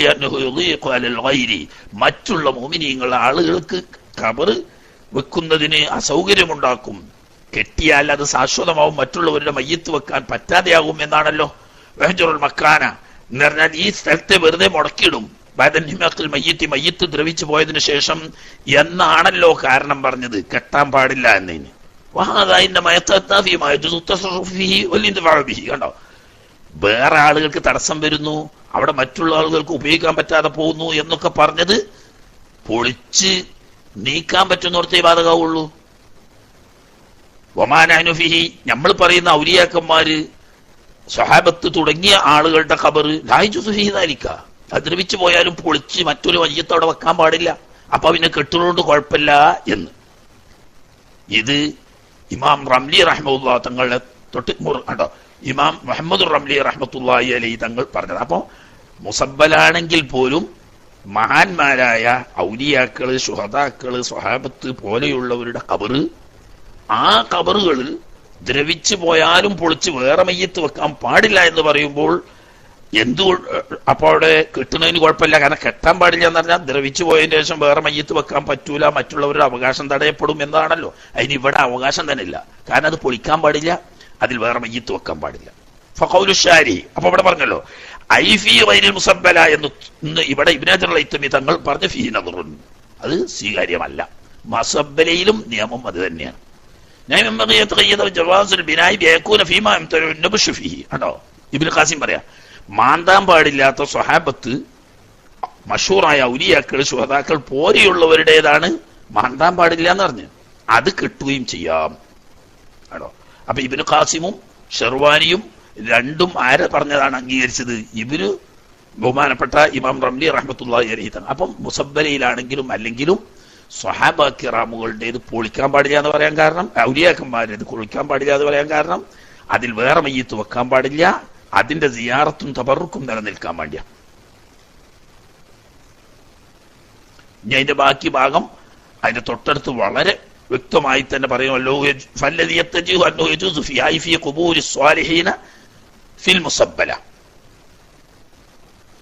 മുസബ്ബലായ സ്ഥലത്താണെങ്കിൽ പോലും സ്വാലിഹീങ്ങളായ മഷൂറായ ആളുകളുടെ ഖബറിൽ ജായിസാണ് തസ്വിയത്തു തുറാബി വനഹുഹ മിമ്മ യംനു ഇൻദിറാസഹ വയുജീമു ഇഹ്തിറാമഹ. അതിന്റെ ഹുർമത്ത് നിലനിൽക്കാൻ, അത് തേഞ്ഞു മാഞ്ഞ് ജനങ്ങളുടെ ശ്രദ്ധയിൽ നിന്ന് നഷ്ടപ്പെട്ടു പോട്ടു പോകാതിരിക്കാൻ വേണ്ടിയിട്ട് അതിനെ ഇമാറത്ത് ചെയ്യാം. ഖബറിന്റെ തൊട്ട് കെട്ടിപ്പൊക്കുകയോ കെട്ടിടമെടുക്കുകയോ ചെയ്യുന്നതിനെ പെരെ ഉൾപ്പെടുത്തും എന്ന് അലി ശബ്റാം അല്ലസി ഇബ്നു ഖാസിമിൽ നിന്നിട്ട് ഉദ്ധരിക്കുന്നു. അപ്പൊ ഇബ്നു ഖാസിമും ഷെർവാനിയും അതുപോലെ തന്നെ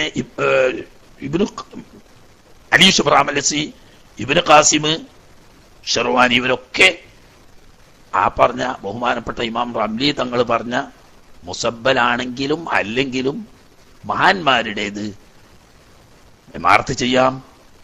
ആ ഖബർ തുറക്കാനോ അത് പൊളിക്കാനോ അതിൽ വേറെ മയ്യത്ത് വെക്കാനോ പാടില്ല. അതുകൊണ്ട് വേണമെങ്കിൽ അത് കെട്ടാം, അതിന്റെ തബറുക്ക് നിലനിൽക്കാൻ വേണ്ടി. അതിപ്പോ ത്വഹഫയാണ് പറഞ്ഞ്, ഇനി നിഹായയിലും അത് തന്നെ പറഞ്ഞിട്ട് ഞാൻ അങ്ങോട്ടൊന്നും പോകാതെ എളുപ്പത്തിൽ ഈ വിഷയം കുറെ കൂടി വ്യക്തമായി നമ്മളെ യാനത്തിലും പറഞ്ഞാണ്, തെർശയിലും പറഞ്ഞു. ഞാൻ അവിടെയൊക്കെ ഒന്നുകൊണ്ട് നോക്കിയാൽ മതി. യാനത്തിലും ഈ വിഷയം തന്നെ പറഞ്ഞിട്ടുണ്ട്. അത് കെട്ടാൻ പറ്റും. ബാക്കി ചില ആളുകൾ അതിനെ ഒഴിവാക്കിയെന്നല്ല പ്രശ്നം, അവിടെ നിന്നെല്ലാം ഒക്കെ ഉണ്ട്. മറിച്ച് ഒരു മയ്യത്ത് മറമാടിക്കഴിഞ്ഞ് ആ മയ്യത്ത് ദ്രവിച്ച് മണ്ണായി പോയാൽ അതിന് മുമ്പ് ഒരു മയ്യത്ത് വെക്കാൻ പാടില്ല. എന്നാൽ മണ്ണായി പോയി കഴിഞ്ഞാൽ ഖബർ പൊളിക്കുകയോ രണ്ടാമത് മയ്യത്ത് വെക്കുകയോ ചെയ്യാം എന്ന് പറഞ്ഞ ആ ബാബിൽ പറയുന്ന ഭാഗത്ത് ഈ തെർശിയയിലുണ്ട് യാനത്തിലുണ്ട് ഈ വിഷയം വളരെ വ്യക്തമായി തന്നെ പറഞ്ഞിട്ടുണ്ട്. പറഞ്ഞതൊക്കെ സാധാരണക്കാരെ മാത്രം ബാധിക്കുന്ന വിഷയമാണ്. മഹാന്മാരായ മഷൂറുൽ വിലായത്തായ ഔലിയാക്കള്, ശുഹദാക്കള്, അമ്പിയാക്കള്, സ്വഹാബത്ത് പോലെയുള്ളവരുടേതാണെങ്കിൽ അതൊരിക്കലും പൊളിക്കാനോ വേറെ മയ്യത്ത് വെക്കാനോ പാടില്ല എന്നതുകൊണ്ട് തന്നെ അത് ഇമാറത്ത് ചെയ്യാനും കെട്ടാനും അനുവദനീയമാണ്. വിശദമായി തന്നെ പറഞ്ഞിട്ടുണ്ട്. ആവശ്യമുള്ളവർക്ക് ആ ഭാഗം നോക്കി ഉറപ്പുവരുത്താവുന്നതാണ്. മനസ്സിലായില്ലേ? ഒന്ന് വലിച്ചാൽ മതിയല്ലോ എന്നുള്ള ആൾക്കാണ് ഞാൻ ഭാരത്ത് ഫത്തുൽമിന്റെ ഭാരത്ത്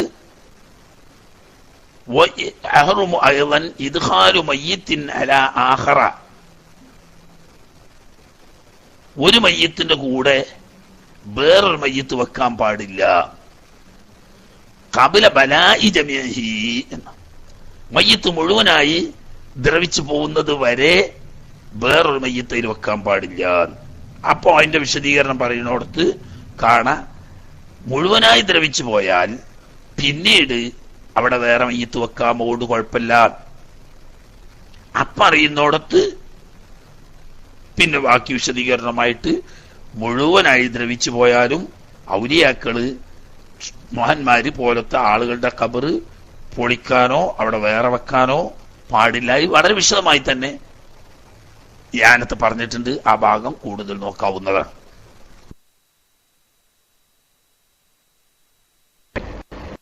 അസ്സലാമു അലൈക്കും. എനിക്ക് ചോദിക്കാനുള്ളത്, ഈ ഖബർസ്ഥാനിൽ ഈ തറവാട്ടുകാർക്ക് വേണ്ടിയിട്ട് സംവരണം ചെയ്ത് കാണുന്നുണ്ട്. ഇപ്പൊ എന്റെ മഹലിലൊക്കെ അങ്ങനെ ഉണ്ട്. പള്ളീന്റെ മുൻഭാഗം അത് ഏറ്റവും VIP കൾക്ക്, പള്ളീന്റെ ഒരു സൈഡ് അതിന്റെ കുറച്ച് താഴെ VIP കൾക്ക്. അങ്ങനെ എന്റെ ജമാഅത്ത് മഹല്ല് പള്ളി പഴയ പള്ളിയാണ്, 400ഓളം വർഷമുള്ള ഒരു പള്ളിയാണ്, വർഷം പഴക്കമുള്ള. അപ്പൊ അതിൽ ഞാൻ കണ്ടിട്ടുണ്ട്. അത് ഇസ്ലാമികമായിട്ട് അനുവദനീയമാണോ? കാരണം ഈ തറവാട്ടിലുള്ള ആൾക്കാർ മരിച്ചു കഴിഞ്ഞാൽ ഈ സ്ഥലത്ത് തന്നെ സംഭരണം ചെയ്തിട്ടാണ് അവർക്ക്. അത് അനുവദനീയമാണോ എന്ന് അറിയാൻ വേണ്ടിയിട്ടാണ്. ഇൻഷാ അല്ലാഹ്. അസ്സലാമു അലൈക്കും.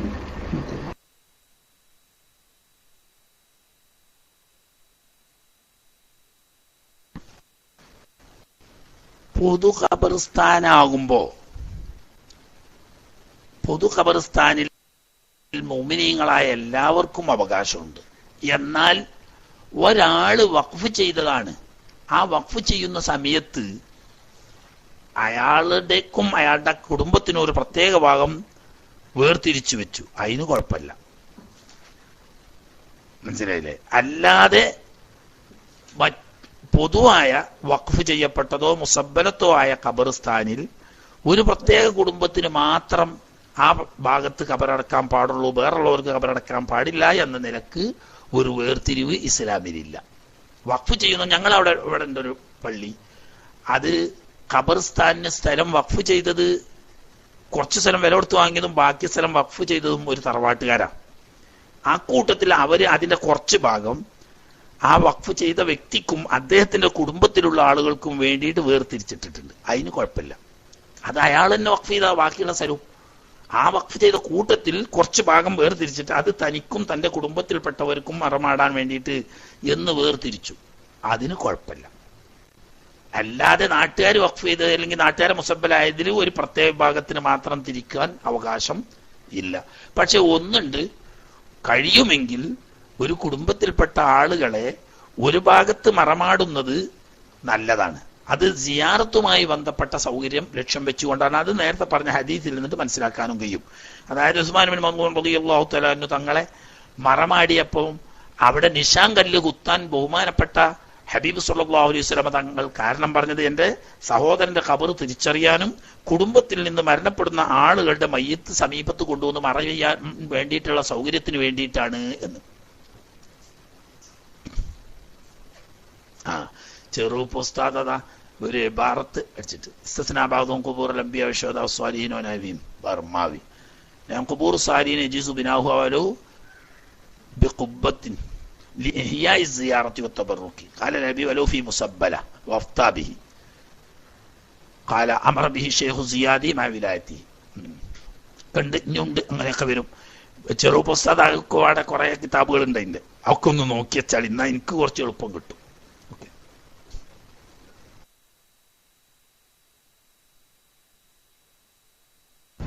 അസ്സലാമു അലൈക്കും ഉസ്താദേ, ഇപ്പൊ ക്ലാസ്സിൽ പറഞ്ഞ മാതിരി ഉമ്മയുടെ ഉപ്പയുടെയും ഖബർ ഒരേ ഖബർസ്ഥാനിലാണെങ്കിൽ ഒന്നിച്ച് ഒരു ഖബറിന്റെ അടുത്ത് പോയി പ്രത്യേകം ദുആ ചെയ്തുകൊണ്ട് രണ്ടിന് വേറെ ദുആ ചെയ്യൽ പ്രത്യേകം സുന്നത്തുണ്ടോ? ദുആ വസിയത്തോടെ. അസ്സലാമു അലൈക്കും വറഹ്മത്തുള്ളാഹി വബറകാതുഹു.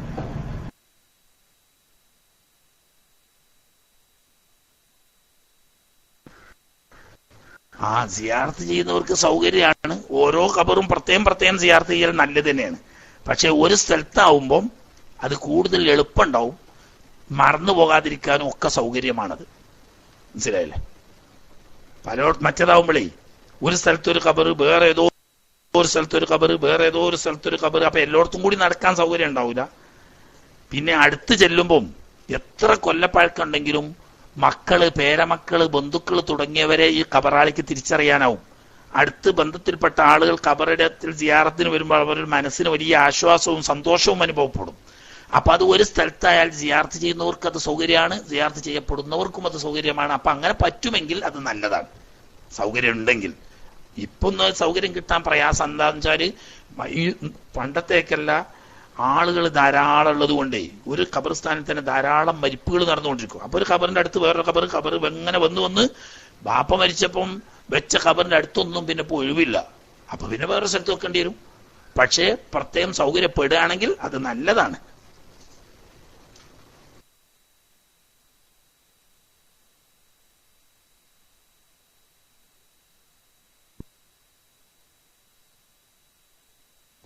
അസ്സലാമു അലൈക്കും ഉസ്താദെ, ഞാൻ ഉസ്താദിന്റെ ക്ലാസ് കേട്ടൊരു സംശയം ചോദിച്ചിട്ടാണ്. ഉസ്താദ് പറഞ്ഞത് മരം വെട്ടാൻ വേണ്ടിയിട്ട് വേറെ ഖബറുമേലുള്ള മരം വെട്ടി ഒഴിവാക്കാൻ പാടില്ല, ആവശ്യങ്ങൾ കൂടാതെ, അതായത് വേറെ ഖബർ കൊയ്ക്കാനുള്ള ബുദ്ധിമുട്ടോ മറ്റു കാര്യങ്ങളോ ഉണ്ടെങ്കിൽ എന്നുള്ളത്. അതല്ലാതെ ഞാൻ ചോദിക്കുന്നത് വേറെ ഖബറിൽ കുത്താൻ വേണ്ടിയിട്ട് അതിൽ നിന്ന് വെട്ടിയെടുത്തൂടെ എന്നുള്ളതാണ് ഒരു ചോദ്യം. അതുപോലെ ഒരു ചോദ്യം കൂടി, പൊതു ഖബർസ്ഥാനിൽ നമുക്ക് ഖബർ നമ്മളെ പേരിൽ വേണ്ടിയിട്ട് ആദ്യം ഖബർ കുഴിപ്പിച്ചിടാമോന്ന്. ഈ രണ്ട് ചോദ്യങ്ങളാണ്. എല്ലാവരോടും ദുആ വസിയത്തോടെ. അസ്സലാമു അലൈക്കും വറഹ്മത്തുള്ളാഹി വബറകാതുഹു.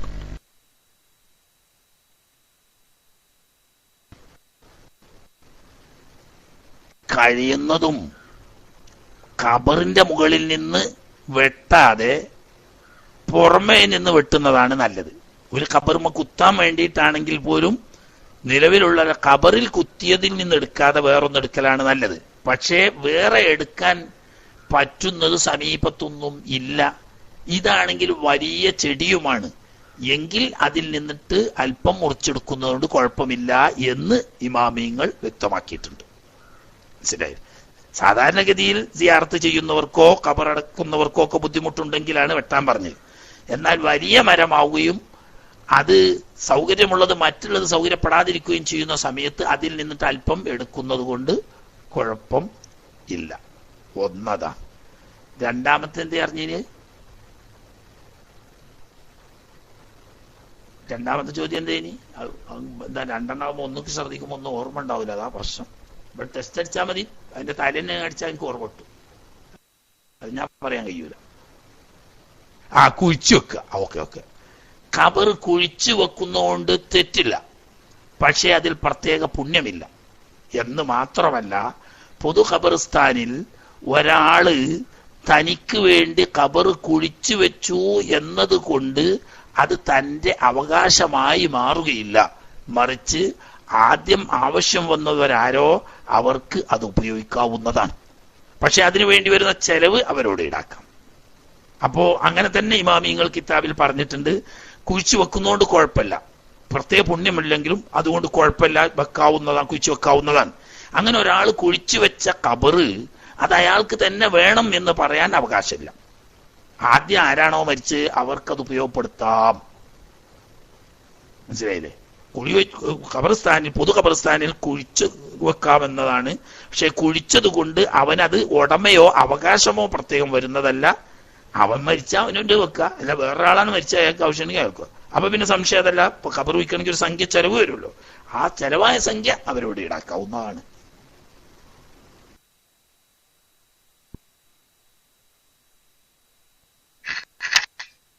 അസ്സലാമു അലൈക്കും. ബൈക്ക് കിട്ടാത്തതുകൊണ്ട് ഞാൻ ചാടിക്കൊണ്ടിരിക്കുന്നു. അത് രണ്ട് ചോദ്യങ്ങളുണ്ട് ബോധ്യവുമായി ബന്ധപ്പെട്ടിട്ട്. മയ്യത്തുകള് കുറെ കഴിഞ്ഞാൽ ദ്രവിച്ചു പോകുന്നു പറഞ്ഞു. അപ്പൊ അതിൽ തന്നെ ഒരു ചെറിയ സംശയം തിരിഞ്ഞ് അവരോടൊക്കെ പറഞ്ഞു, നമ്മുടെ മനുഷ്യ ശരീരത്തിൽ ഒരു എല്ല് മാത്രം ബാക്കിയാവും, ആ എല്ലിലാണ് പിന്നെ റൂഹ് കൂടി നമ്മളത് പുനർജീവിപ്പിക്കാന്ന് പറഞ്ഞത്. അതിന്റെ അടിസ്ഥാനം എത്ര മാത്രം ഉണ്ടെന്ന് അറിയാൻ വേണ്ടിയിട്ടായിരുന്നു. അത് കഴിഞ്ഞാൽ ഒന്നും കൂടി ചോദിക്കാം. ചോദ്യം മനസ്സിലായെന്ന് വിചാരിക്കുന്നു. അസ്സലാമു അലൈക്കും.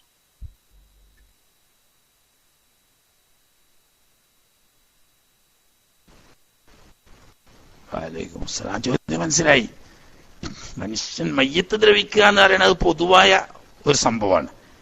എന്നാൽ മയ്യത്തിന്റെ വളരെ ചെറിയൊരു അംശം പെട്ടെന്ന് ഒറ്റ നോട്ടത്തിൽ നോക്കിയാൽ കാണാൻ മാത്രം ഉണ്ടാവില്ല, അത് വളരെ ചെറുതാ. അജബുദ്ദനബ് എന്ന് പറഞ്ഞിട്ട് ഈ നട്ടെല്ലും ഊരയും തമ്മിൽ കൂടുന്ന സ്ഥലത്ത് ചെറിയൊരു തരിയായിട്ടുള്ള ഒരു പ്രത്യേക തരം എല്ലുണ്ട്. അതിന് അജബുദ്ദനബ് എന്നാണ് മഹാന്മാരായ ഇമാമീങ്ങളൊക്കെ കിതാബുകളിൽ പറഞ്ഞത്. അത് ദ്രവിക്കില്ല. രണ്ടാമത് ഖിയാമത്ത് നാളിൽ ഇസ്രാഫീൽ അലൈഹിസ്സലാം രണ്ടാമത്തെ ഊതുന്നതിന്റെ തൊട്ടു മുമ്പായി ഭൂമിയിൽ വ്യാപകമായ ഒരു മഴ വർഷിക്കുമെന്നും ആ മഴയിൽ ദ്രവിച്ചു പോയ ശരീരങ്ങളൊക്കെ രണ്ടാമത് പുനഃസൃഷ്ടിക്കപ്പെടുമെന്നും പറയുന്നിടത്ത് മഹാന്മാര് പറഞ്ഞത് ഈ അജബുദ്ദനബ് വിത്ത്, മണ്ണിലിട്ട വിത്ത് മഴ പെയ്താൽ മുളക്കുന്നത് പോലെ ഈ അജബുദ്ദനബ് എന്ന് പറയുന്ന ഈ കൊച്ചു എല്ലിൽ നിന്നിട്ടാണ് ആ ശരീരം പുനഃസൃഷ്ടിക്കപ്പെടുന്നത്. പക്ഷേ അത് മയ്യത്ത് ദ്രവിക്കും എന്ന് പറഞ്ഞതിനെതിരല്ല, അത് പൊതുവായി പറഞ്ഞാൽ മയ്യത്ത് ദ്രവിക്കുന്നു തന്നെയാണ്. എന്നാൽ അജബുദ്ദനബ് എന്ന് പറഞ്ഞാൽ നമ്മൾ കാണാൻ പറ്റുന്നതോ വളരെ ചെറിയ ഒരു തരിയായ ഒരു പ്രത്യേക തരം എല്ലാണ്. അത് നശിക്കുന്നില്ല, ബാക്കിയേ നശിക്കുള്ളൂ. ഓക്കെ.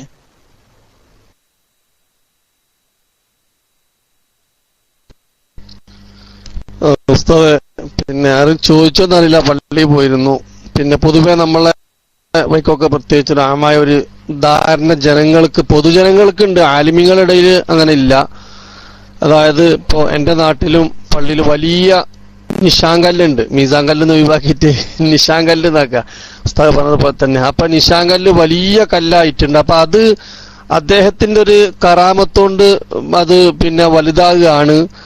അത് ചില ആളുകൾക്ക് അങ്ങനെ ഉണ്ടാവലുണ്ട് എന്നൊക്കെ പറഞ്ഞിട്ട് ഇപ്പൊ അങ്ങനെ വേറെ ടൗണിലൊരു ഭാഗത്ത് കൊപ്പം ജുമാഅത്ത് പള്ളിയിലും അങ്ങനെ വലിയൊരു കല്ലുണ്ട്.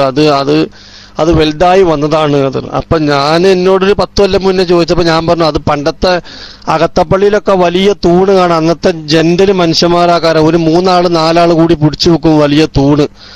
അപ്പൊ അങ്ങനെ കല്ലുകൾ അങ്ങനെ വെക്കാൻ നിശാങ്കല്ല് എന്ന് പറഞ്ഞു കൊടുത്തിട്ടുണ്ട്. അവിടെ എന്തെങ്കിലും ഒന്നുണ്ടെങ്കിൽ വിഷയം ഒന്ന് ഉസ്താദിന് വിശദീകരിച്ചാൽ ഒന്നായിരുന്നു. ജനങ്ങൾക്കുള്ള അങ്ങനത്തെ ഒരു ധാരണ ഉണ്ടെങ്കിൽ അത് നല്ലതാണെങ്കിൽ ഉസ്താദിന് വിശദീകരിക്കുക. അതല്ല എന്തെങ്കിലും തെറ്റിദ്ധാരണയുണ്ടെങ്കിൽ ഉസ്താദിന് അവിടെ നല്ലപോലെ വിശദീകരിച്ചാൽ നന്നായിരിക്കും. ബൈക്ക് വിട്ടു.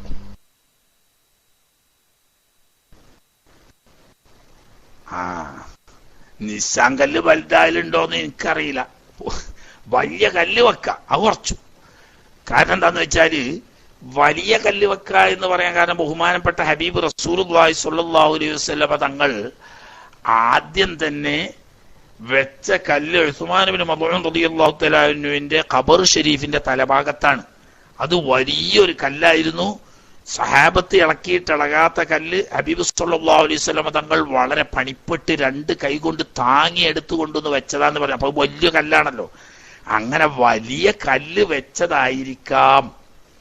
അങ്ങനെ എന്നാൽ അസാധാരണമായി ബഹുമാനപ്പെട്ട മൗലിയാക്കന്മാരുടെ കറാമത്ത് കൊണ്ട് വലുതായി കൂടാ എന്ന് നമുക്ക് പറഞ്ഞുകൂടാ. ആദത്തെ നിലക്ക് കല്ല് വലുതാവാറില്ല.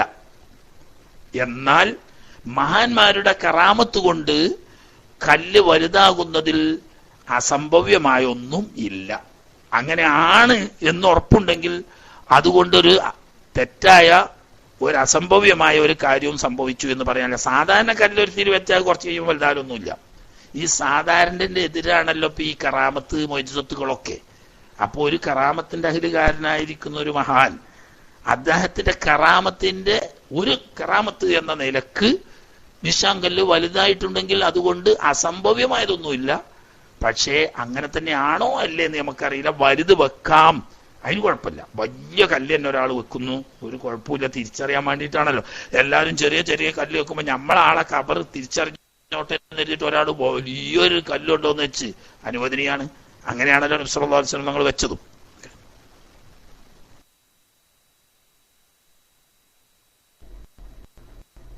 അസ്സലാമു അലൈക്കും വറഹ്മത്തുള്ളാഹി.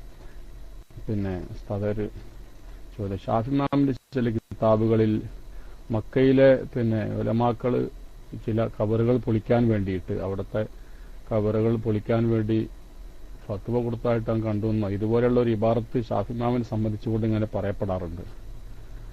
അത് നമ്മുടെ പിന്നെ ഇവിടെ പറഞ്ഞ പിന്നെ ഏതായിട്ടാണ് അത് സാധാരണക്കാരുടേതാണോ അല്ലെങ്കിൽ എല്ലാവരുടെയും പെടുന്നാണ് അവർ പറയാറുള്ളത്. പ്രത്യേക ചില ആളുകൾ ഒഴിവാക്കിയിട്ടില്ല. അങ്ങനെ ഒരു ഫത്വ ഉണ്ടെന്ന് പറയപ്പെടാറുണ്ട്. അതിനെ സംബന്ധിച്ചൊരു വിശദീകരണം കിട്ടിയാന്നായിരുന്നു. പിന്നെ വേറൊന്ന്, പിന്നെ ഒരു നമ്മളിപ്പോ ഖബറിന്റെ മുകളിൽ എഴുതി വെക്കുന്നത്, അപ്പോ ഈ ഉദ്ദേശം കൂടി ആയിക്കോട്ടെ. നമ്മൾ വർഷം എഴുതി വെച്ചാൽ ഇത്ര വർഷം പഴക്കമുണ്ട്. അപ്പോൾ ഏകദേശം വർഷം മനസ്സിലായി കഴിഞ്ഞാൽ നമ്മ ഖബർ ഉള്ളായിരിക്കുന്ന ആളുകള് പിന്നെ നുരുമ്പി എന്നുള്ളത് അറിയാനും കൂടി അതൊരു അടയാളാക്കി കൂടെ എന്നൊരു ചോദ്യമാണ്.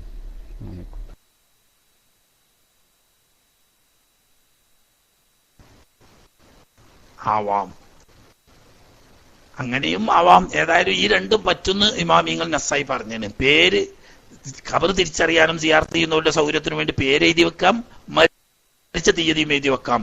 അപ്പൊ ഈ കൂട്ടത്തിൽ ഈ മരിച്ച തീയതി എഴുതി വെക്കുന്നതുകൊണ്ട് ഇത്ര കൊല്ലം പഴക്കമുണ്ടാവുകൊണ്ട് ഖബർ പുതിയ ആവശ്യമുണ്ടെങ്കിൽ തുറക്കാം എന്ന് മനസ്സിലാക്കാനും പറ്റും. ഏതായാലും അതൊന്നും നഫുണ്ട്, ആവാം. ബഹുമാനപ്പെട്ട ഇമാം ഷാഫി റളിയല്ലാഹു തആല അൻഹുവിന്റെ ഫത്വ അങ്ങനെ ഉണ്ടോ എന്ന് നമുക്കറിയില്ല. ഉണ്ടെങ്കിൽ തന്നെ അത് സാധാരണ ഖബറുകളെ സംബന്ധിച്ചാണ് എന്ന് ഇന്ന് നിലവിലുള്ളത് പോലും നമുക്ക് മനസ്സിലാകും. ഇന്ന് വഹാബി ഭരണമാണ് സൗദി അറേബ്യയിൽ എന്ന് പറയുന്നുണ്ട്. മുഹമ്മദ് ബിൻ അബ്ദുൽ വഹാബിന്റെ അനുയായികളുടെ കർസേവക്കിരയായി ഒരുപാട് ഖബറുകൾ പൊളിക്കപ്പെട്ടപ്പോഴും മഹാന്മാരുടെ പ്രത്യേകം അറിയപ്പെട്ട ഖബറുകൾ പൊളിക്കാതെ നിൽക്കുന്നു. അതിന്റെ മുകളിലുള്ള കെട്ടും ഒക്കെ വെച്ചെങ്കിലും ആ ഖബറും ആ ഖബറിന്റെ സ്ഥലവും പ്രത്യേകമായി അടയാളപ്പെടുത്തി വേർതിരിച്ച് ഇന്നും നിലനിൽക്കുന്നുണ്ട് എന്നതുകൊണ്ട് ഒരു കാര്യം ഉറപ്പാണ്, മഹാന്മാരുടെ ഖബർ ഈ പൊതുവായ പൊളി എന്ന് പറഞ്ഞതിൽ പെടൂല. അപ്പൊ ഷാഫി ഇമാമ് പറഞ്ഞത് പ്രത്യേകക്കാരല്ലാത്ത ആളുകളുടെ ഖബറാണ് എന്ന് മനസ്സിലാക്കാം. ഉദാഹരണം പറഞ്ഞ ഉസ്മാൻ ബിൻ അഫ്ഫാൻ റളിയല്ലാഹു തആല അൻഹുവിന്റെ ഖബർ കെട്ടിയ ചുറ്റും കെട്ടി സിമന്റ് ഇട്ട് ഭദ്രമാക്കി ആ സ്ഥലം അവിടെ മാറ്റിവെച്ചിരിക്കുന്നു.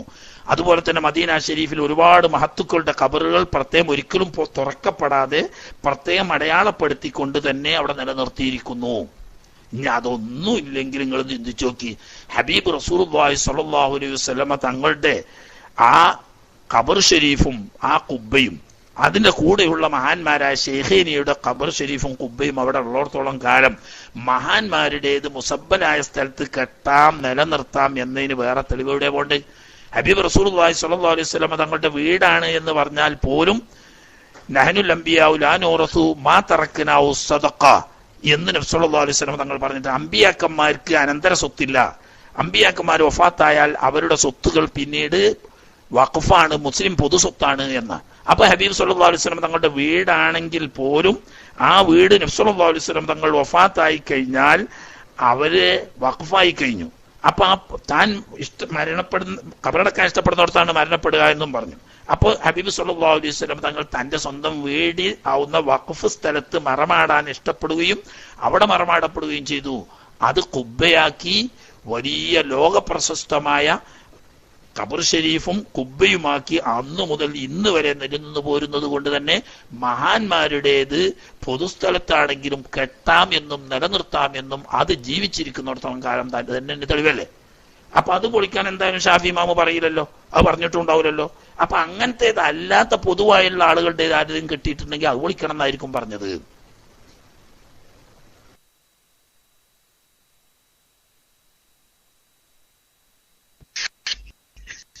അസ്സലാമു രണ്ടാമത്തെ ചോദ്യം എന്ന് പറയുമ്പോൾ ഖബറിനെ ഒന്നും ഫലങ്ങളൊന്നും പറിച്ചെടുക്കാൻ പാടില്ല എന്ന് പറഞ്ഞു. അപ്പൊ നമ്മള് പിന്നെ ഉപയോഗിക്കാൻ പറ്റി പിന്നീട് നശിച്ചു പോകുന്ന മാമ്പഴം മാങ്ങ പോലത്തെ അതുപോലെ നശിച്ചു പോകുന്ന പൂവുകളൊക്കെ അങ്ങനെയൊക്കെ വല്ല നട്ട് കഴിഞ്ഞാൽ പിന്നെ അത് പറിക്കാൻ ബുദ്ധിമുട്ടുണ്ടാവും.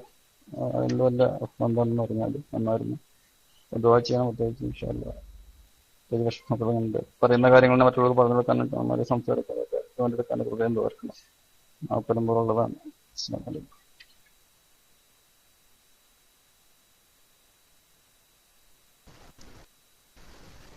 ഖബറിന്മേലുണ്ടായ വൃക്ഷത്തിൽ ഉണ്ടാവുന്ന പൂക്കള്, കായ്കൾ എന്നിവ അത് പൊതുസ്ഥലത്ത് അഥവാ മൗഖൂഫത്തോ മുസബ്ബലത്തോ ആയ പൊതുസ്ഥലത്താണെങ്കിൽ അതിലെ വരുമാനം പൊതുമസ്ലഹത്തിന് ഉപയോഗിക്കേണ്ടതാണ്. പൊതു മസ്ലഹത്ത്, അതായത് അവിടെ പള്ളി ഇമാറത്തിനോ ഖബർസ്ഥാൻ ഇമാറത്തിനോ അതുപോലെയുള്ള പൊതുമസ്ലഹത്തിന് വേണ്ടിയിട്ട് ഉപയോഗിക്കേണ്ടതാണ്. കാരണം ഇവിടെ തസ്ബീഹ് നിലനിർത്തലാണ് പ്രധാന ഉദ്ദേശം. ആ തസ്ബീഹ് നിലനിർത്താൻ വേണ്ടിയിട്ടും അതുപോലെ തന്നെ മലായിക്കത്തിന്റെ സാമീപ്യം ഉണ്ടാകാനും സുഗന്ധമുള്ള പൂക്കള്, പച്ച ചെടികൾ, ഇലകൾ നിലനിർത്തുക. അതേസമയത്ത് അതിന്റെ കായ്കനികൾ വരുമാനം ഈ പറയുന്ന പ്രത്യേകതയല്ല. ഉടമയിൽപ്പെട്ട സ്ഥലത്താണെങ്കിൽ അതിന്റെ ഉടമക്ക് അത് ഉപയോഗിക്കാവുന്നതാണ്. മൗഖൂഫായ സ്ഥലത്തുള്ളതാണെങ്കിൽ മുസ്ലിങ്ങളുടെ പൊതുമസ്ലഹത്തിന് വേണ്ടി ഉപയോഗിക്കാവുന്നതാണ്. എന്തോന്ന് ചോദിക്കാണ്ടോ ചോദിച്ചപ്പം കഴിയും, സമയം അങ്ങെത്തിന് അവിടെ നിർത്തുക. അതെ, പള്ളിപ്പറമ്പിലെ അണ്ടി മാത്രമല്ല, കശുവണ്ടി അതുപോലെ തന്നെ മാങ്ങ പോലുള്ളതൊക്കെ ലേലം വിളിച്ച് വിറ്റിട്ട് അതിന്റെ വരുമാനം അവിടുത്തെ പള്ളി തുടങ്ങിയ പൊതു മസ്ലഹത്തിന് വേണ്ടി ഉപയോഗിക്കലാണ്. അത് ഹലാലുമാണ്.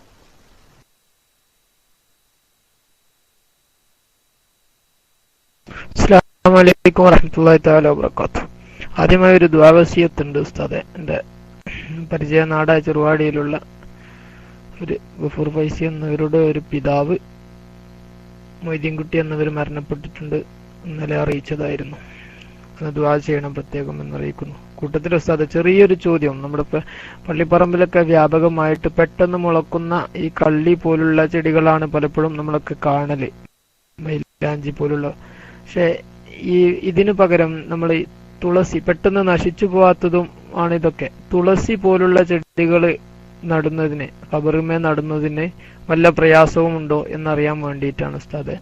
അസ്സലാമു അലൈക്കും വറഹ്മത്തുള്ളാഹി.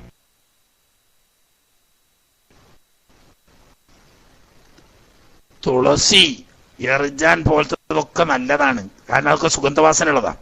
സുഗന്ധവാസനയുള്ള ഏത് ചെടിയും കൂടുതൽ നല്ലതാണ്. തന്നെയല്ലാതെ ഉണങ്ങിപ്പോയാൽ രണ്ടാമത് വേറെ വെക്കലും നല്ലതാണ്. ഒന്നുണങ്ങിയതുകൊണ്ട് ഒഴിവാക്കിക്കൊള്ളുന്നില്ല. കുട്ടിന് ദൈവമായിക്കോട്ടെ, നമ്മള് ദൈവത്തിന് വേണ്ടിയിട്ടല്ല. സുഗന്ധം സുഗന്ധമുള്ള ചെടികളിൽപ്പെട്ട തന്നെയല്ല ഒരു ഔഷധ ചെടിയുമാണ്. ഔഷധച്ചെടിയാണ്, സുഗന്ധമുള്ള വസ്തുവാണ്. ആ നിലക്ക് അത് നടാം. അത് ഉണങ്ങിപ്പോയാൽ വീണ്ടും വേറെ നടുകയും ആവാം. ഓക്കെ, ഇനി മതിയാക്കാണ്, സമയമില്ല, ബാങ്ക് കൊടുക്കാനായി. ചെറിയൊരു ദുആ, അതിനുള്ള സമയമുള്ളൂ. 6 ബാങ്ക് ഇങ്ങനെ മുന്നോട്ട് വന്ന് എന്തൊക്കെ ഉസ്താദ്, ഇനി ചോദ്യത്തിന്റെ സമയമില്ല. ഉസ്താദ് ചുരുക്കി ഒരു ദുആ ചെയ്ത് മതിയാക്കാണ്.